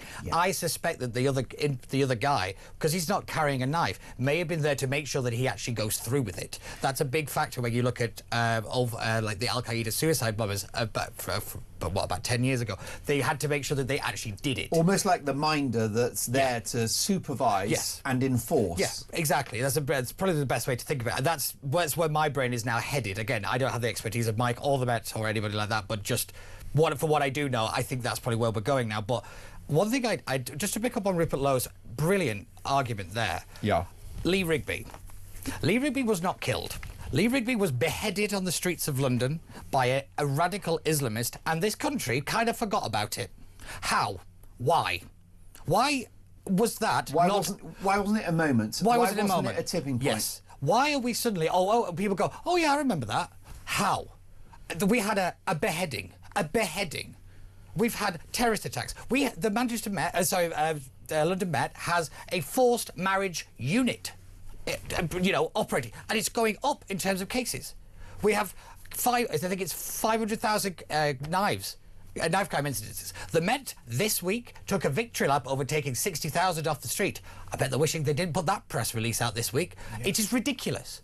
Absolutely ridiculous. There is no grip on this problem. And the reason I'm very sceptical of people keep bringing up the migrant crisis is because the problem is radicalisation. It doesn't matter whether he came here or he was born here. We have an environment where that can foster and grow and deadly things can happen. We have to start realising that politics is not a silo, it is an ecosystem. And if you just pull on one bit of it, everything will shake. And just focusing on one bit, yes, with the migrant crisis is a huge problem, and it brings its own things into the ecosystem.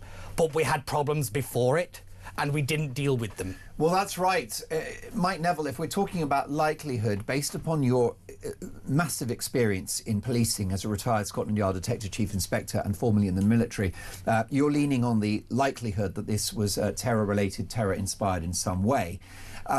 Another likelihood is that this individual or both perpetrators could well be British-born nationals. Yeah, we've seen this, haven't we? Terrorists who are born in this country, radicalised in this country. It's quite incredible, isn't it? But I think it's just the fear factor what goes on. People just don't know at the moment who is coming into this country. They feel cut off. You know, Keir Starmer, the only thing he's ever said I agreed with is that we're an island of strangers. We're not becoming an island of strangers. We are an island of strangers. My hometown of Bolton is literally divided in two. A lot of northern towns are divided into... It's just like East and West Berlin in, but without the wall. But there is a wall because there's one side which is generally white. It's got some Hindus, maybe Chinese, some black people there, and then you've got another half which is a Muslim area, and the two do not mix. And it's a real issue. And when you have these divided communities, that's where radicalism can breed. Now, from my policing experience, you never know the unexpected. Let's say this is just some wild individual who's done this, but we can only base what we've got on the facts. But I think another issue that's happened, Mark, in the country in the last few years is that these problems have always occurred in the inner cities. So it was very easy, you know, to look in from outside and say, oh, London, the police must be racist because they arrested a lot of black people or whatever else.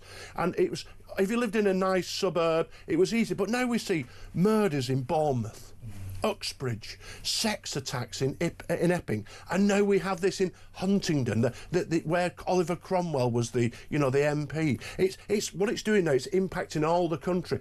All the country's having a taste of what inner cities have, and I think this is why it's becoming a bigger and bigger issue. You know, I've got relatives and friends who would sort of snigger at, oh, the London police are wicked and evil and all this, but now they're realising that, do you know what? The police can't help who commits crime. They've got to deal with it. So when politicians put pressure on them, saying, oh, you can't stop and search X amount of this people, the police do not dictate who commits crime. They simply have to react to it. And we've got to give our young officers, in particular the street cops, the detectives who are investigating, our support, because they don't get the support from the top, and as a result of that, they're frightened to act, and the result of that is we're all put in danger.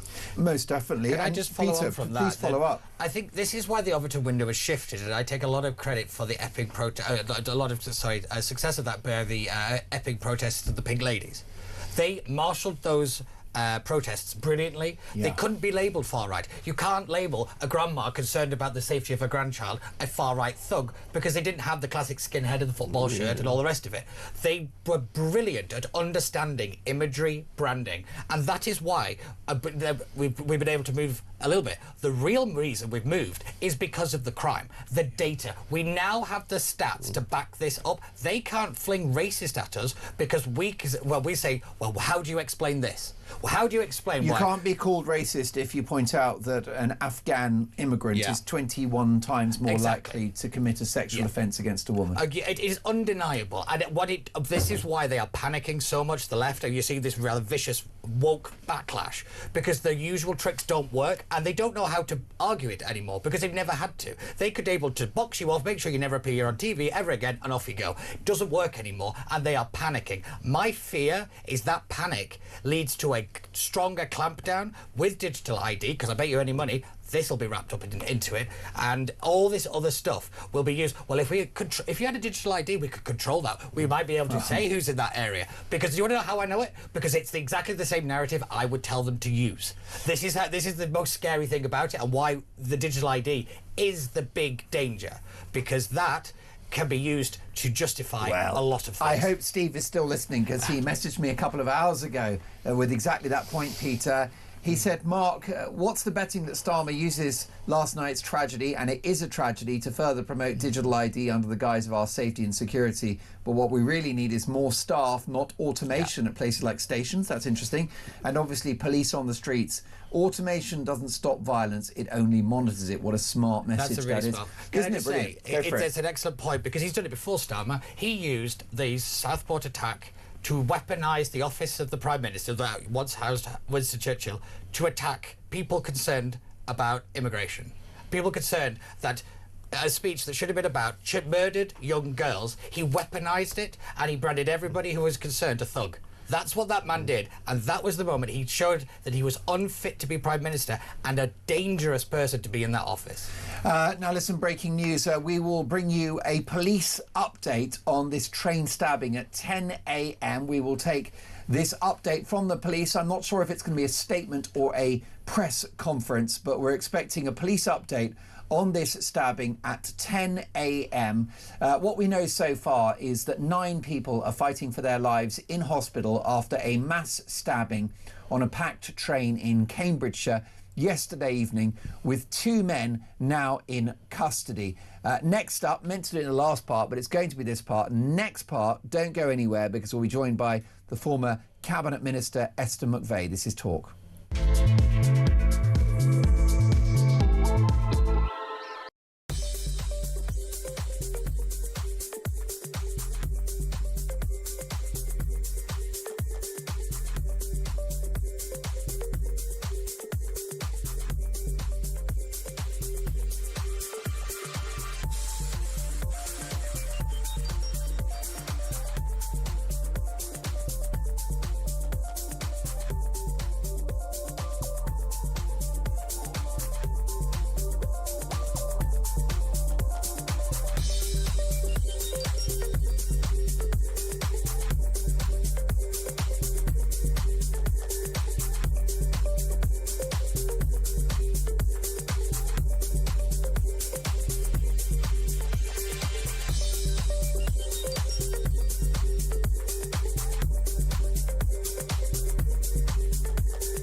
Across the UK, on DAB+, on YouTube, on the app, on your mobile, the home of common sense.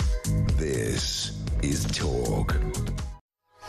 This is Talk. It's 9:34. Mark Dolan with you until 10 o'clock, at which point Peter Cardwell joins us. Now, let me tell you that this is the breaking news as we have it. 9 people are fighting for their lives in hospital after a mass stabbing on a packed train in Cambridgeshire yesterday evening. Police have declared a major incident, with counter-terror cops now assisting the investigation after 10 passengers in total were attacked by 2 men in a frenzy of violence. So in the studio with me is the retired Scotland Yard Detective Chief Inspector Mike Neville, who believes that on the balance of evidence it is likely that this was terror-related. We can't say definitively, but based upon his experience of policing and previously in the military, he's pointed out there are 2 people involved, both of whom are in custody. There doesn't appear to have been a robbery or a mugging that's gone wrong, given the number of casualties. And indeed, the issue of mental health. Has this guy just gone crazy with a knife? Again, the second person in custody would potentially cast doubt on that. So the assumption here is that there's a high likelihood this is terror related, but we still don't know. One issue is, should we be told more by the authorities? Let me know your thoughts about this. What does this awful attack tell us about modern Britain? 0344 499 1000. I'm going to reserve the last part of the show for your calls alongside my brilliant studio guests. But with me now, I'm delighted to welcome the former Cabinet Minister, former Minister for Common Sense and Conservative MP, Esther McVey. Esther, thank you so much for joining us on this terrible day. Your reaction to waking up to this awful news this morning? Well, I went to sleep listening to it as well. I'd say absolutely horrific. I've been listening to your show all morning. I've been listening to Mike and Peter and, you know, your callers calling in. And one of them said it felt like Gotham City. It felt like a lawless Britain. It would have been horrific being on that train. Something else, I know you might not know, Mark, but I was also chair of the British Transport Police Authority before I came back into Parliament, and listening, I think it was, to what Mike was having to say about how they will be going systematically through the CCTV footage. Who were those people? Where did they come from? What were the connections? They will be going outside the railway as well, onto the roads alongside. How did they get there? Were there other people? Also, had they done a dummy run? Had they been there before to do this? They will be absolutely going through that. Equally, they will have done dry runs, because I've, you know, sat in on these for such an attack. What to do, how to get to the nearest train station, which they did, to make sure the right police were there to get on the train and have the emergency services there. But all in all, what a horrific attack. And something else I'm going to mention here, because I know you know this, Mark, I have been fighting against Labour now bringing in a brand new sentencing bill, which would see tens of thousands of people let out of prison and thousands of people not go into prison, making our streets less safe. That has got to stop straight away. Safety of the citizen is the number one concern of any government, and that is border control and safety of the streets. So that sentencing bill that they're bringing through, a disaster has to go, and sorting our borders with some sort of emergency legislation, we all know what needs to be done, could be brought through next week. Well, those are, of course, important levers to pull. If this is terror-related, Esther, and we don't know whether at this stage it is terror-related or terror-inspired, but if it turns out to be so, and these individuals are homegrown, British-born, how do we solve that problem?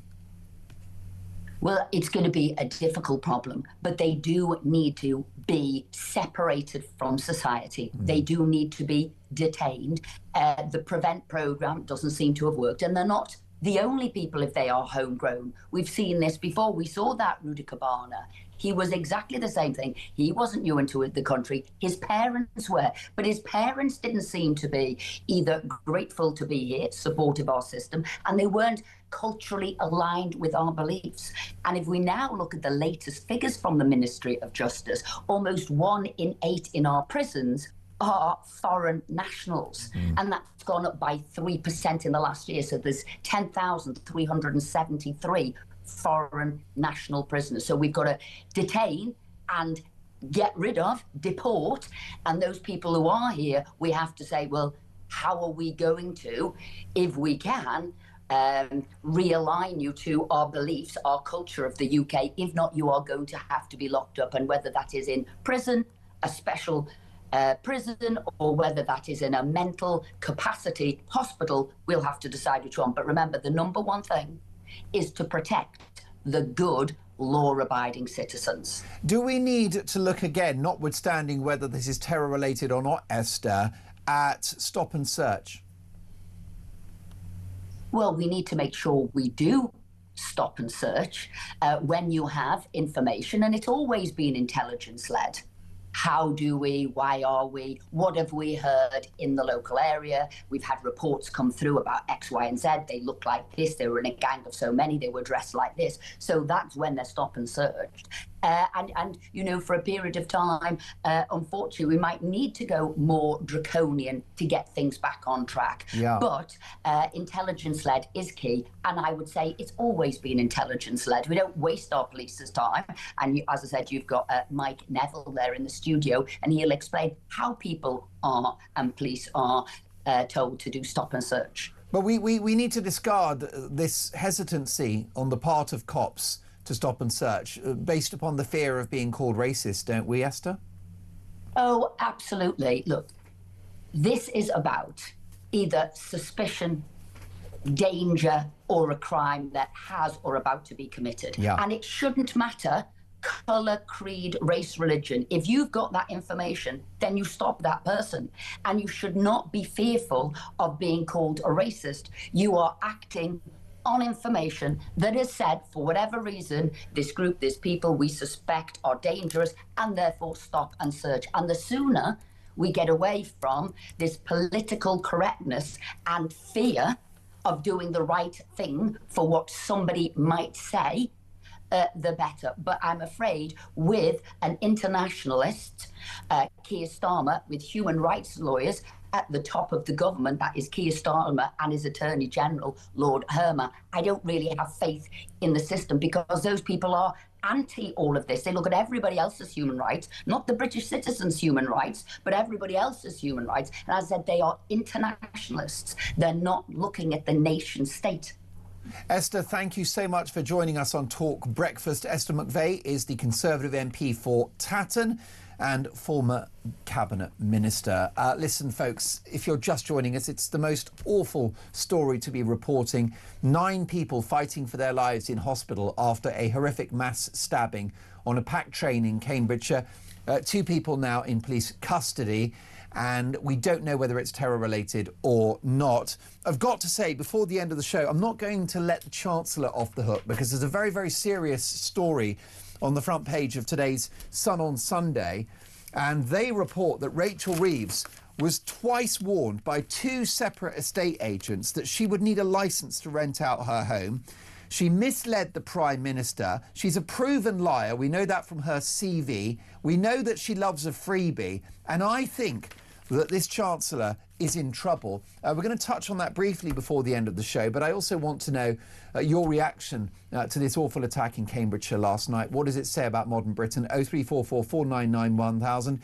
Your calls plus my studio guests on this next.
Big news coming this December. Our talkTV app is moving to the Talk app. You can watch, catch up and listen to all your favourite shows and podcasts anytime, anywhere, all on the Talk app. From Monday, 1st of December, the talkTV app will no longer exist, so don't miss out. So head over to your App Store or Google Play and search Talk now.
across the UK.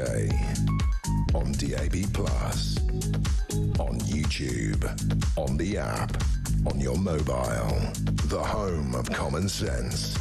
This is Talk.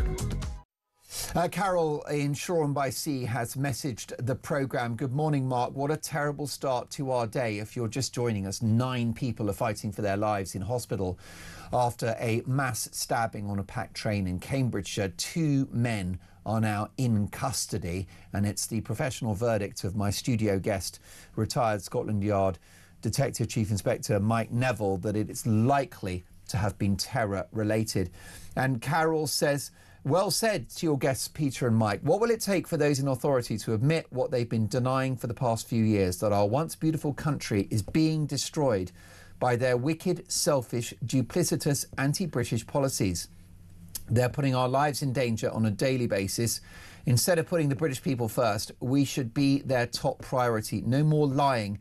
We've had enough, and stop this madness, says Carol. And, you know, our story, Mike Neville, is the same story as Germany, Italy, France. This is a problem across the West. Absolutely. So in 2015, I was sent as an advisor to deal with the New Year's Eve sex attacks in Cologne.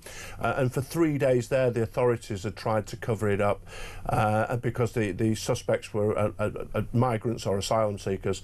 We've had the same problem in Sweden, where there's been a mass outbreak of violence and bombings and all sorts. Sweden is the bombing capital of Europe. Unbelievable, isn't it?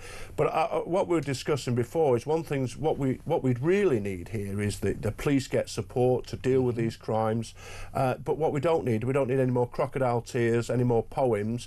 And what we don't need, and the police don't need, is any more laws. Because what Parliament does, we'll have an anti-samurai sword law, or we'll stop knives being sent in the post, or we'll have a zombie knife law. There's already enough laws to deal with these things. And all the politicians are saying, look, we're doing something. They're doing nothing. What they need to do is support the police, who can do stop and search, and so we can crack down, solve knife crime. And they need to support that when we no more narratives about this far right threat. Again, I'm a big fan of Douglas Murray. He says it's the bogeyman in the room. The biggest threat facing this nation, terrorism wise, is the Islamic terrorism threat. Easily 90%. No, at least if it's not, it's more than that. Let's have no more nonsense. And yet it was exposed a couple of years ago that an awful lot of the in-tray of Prevent is far-right terrorism. Absolutely, and they were told by Shawcross, who reviewed this, to stop it. And I did a Freedom of Information Act request, and they were still at it. They're still trying to drive this narrative. But what you have here is the political establishment, all the MPs, the civil servants, they are fully committed to the woke idea and the cult of multiculturalism, and anything that challenges it must be suppressed. The trouble is, as Peter's been discussing here, all of this, all the stats are exposed now, and it's just getting very difficult for them now to silence you, me, Peter, or anybody else who discusses that their view of the world is very, very wrong, and it's bringing nothing but wickedness and woe to this nation. Well said. Most definitely. Peter, if this does turn out to be terror-related, how will that influence the conversation that follows? I think you will see a ramp-up in the support for, obviously, Reform UK. You'll see a ramp-up in support for a heavy crackdown on the migrant crisis, and it will only escalate because the government won't listen. That's the problem. It's not that, you know, people are getting very angry and very rightly angry. It's the government isn't listening to that anger, or it's ignoring it, or it's, more importantly, it's explaining it away and gaslighting people. I've always said lying is one thing, gaslighting is dangerous, because it's telling you what you're seeing isn't what you're seeing, and more importantly, you're a bad person for seeing it. That line is how totalitarian states exist and fall, and they fall into very bad states. What I will say, when it comes to Prevent, we have become a nation of risk assessments without the follow-up. We like the paperwork, we don't do anything about it. And I say now, we had Ali Habi Ali, who killed Sir David Amos, known to Prevent. Axel Ruda-Cabana, known to Prevent. I've said that phrase should not exist in the public lexicon, because it means you didn't do something. And if they didn't do something, Why? And Radha Kabana's former head teacher wants to describe this guy as a strange kid. Sinister. Sinister, whose parents didn't bat an eyelid when told he went to school with a knife. Yes, there's also, can I just pick up something Esther McVeigh said about the kind of the radicalisation and the actual incidents we've had? We have a problem of second-generation terrorism. So it's not the people that come here, it's their kids. If you look at the 7/7 bombers, Axel Ruda Kabama, Ali, Habib Ali, and a couple of others, they're all second generation. We have a problem of integration. Who knew, that if you keep people on the peripheries of society, they don't feel part of it, they become radicalised, whether it be through Islamic terrorism or whatever, and then they start to turn on that society. And the left love to tell us that they're British born, and therefore this is not an Islamist thing. My favourite one is of descent, of such descent. No, it's where they came that's from. when the public get really irritated when they see that's the gaslighting. Yorkshire man attacks woman, or a mentally ill Norwegian. There was a mentally ill Norwegian who did something somewhere. So it was utter nonsense. And people are seeing through these lies now. Because for all the faults of social media, people can actually see now they just cannot keep pumping this rubbish out. It's a misunderstanding of social media as well. It's not the problem; it's an amplifier. Social media didn't create this; it just turned it up to 11. So you can have a go at social media. It's not the bogeyman in the room. What it is a convenient excuse for lazy and scared politicians. I mean, we're talking about likelihoods and not likelihoods, and I bow to the knowledge of Mike Neville that's looked at the sort of headline facts of this case, and that there's a likelihood that it's not some guy that's gone nuts and left a mental institution. It doesn't look like a botched robbery, and other such possibilities. So if it is terror related, that's one thing. We need to be, the authorities have to be upfront with us, don't we? And Mike Neville already thinks we should know more. What do you think? Oh, of course we should. Of course we should. But I think we know a lot more than the authorities will admit to. So, the fact that this guy has used what's sounding like a very large knife, well, that's certain communities and cultures around the world that have a machete culture. And when you bring that into the UK, they don't leave it at Calais. They don't leave their ideas, their culture behind. They bring it with them, and unless you cut it off. I don't think I'd seen a machete until I was about 35 years of age. Certainly didn't grow up in the presence of them. Now, you walk down this road and you see about 4 of them. This is it, and you see it on social media, you see it on TikTok. People going around with knives with impunity. If you're just joining us, 9 people are fighting for their lives in hospital after a mass stabbing on a packed train in Cambridgeshire on yesterday evening. 2 men are now in custody. Joining us on Talk Breakfast is the Conservative MP for that relevant constituency. It's the Conservative Member of Parliament for Huntingdon itself, Ben Abesi-Jexty. Ben, thank you very much for joining us. Can I ask you what the situation is like where you are right now? It's much quieter than it was previously. The train is still in the station, just over to my side. We've also got police still on the scene, much reduced from last night, but we have got forensics still conducting supporting the investigation by examining the train. The train station itself is still shut. There are trains passing through, but they aren't stopping at the station itself. But I actually got here last night around just after 9 o'clock, which the incident had been dealt with at that point in time. There was a phenomenal police presence here. There must have been 20 to 30 police cars, around 10 ambulances still at that point dealing with casualties, and also 4 fire engines. But there was a very, very robust police response, and they were able to deal with the situation very, very quickly. And the latest, is it my understanding correct there, Ben, that the 10 people attacked, 9 of whom are fighting for their lives, are at Addenbrooke's Hospital? Is that the case? Right. So Huntingdon Station is actually very near to Hinchinbrook Hospital, but I think due to the nature of the injuries, they have been taken to Addenbrooke's Hospital, which is slightly further away, still in Cambridgeshire, but they've been dealt with there. I've got no further update, unfortunately, on the status of those passengers. No, and of course we'll be praying for their swift recovery. I mean, as the MP for the area, this is just devastating, isn't it, Ben? Absolutely devastating. Huntingdon is a market town in semi-rural Cambridgeshire. It's not in a major metropolitan area. This isn't something that we would expect to ever have to deal with. I actually met with Simon Meggix, who's the new Chief Constable of Cambridgeshire Constabulary, who's supporting British Transport Police in the investigation.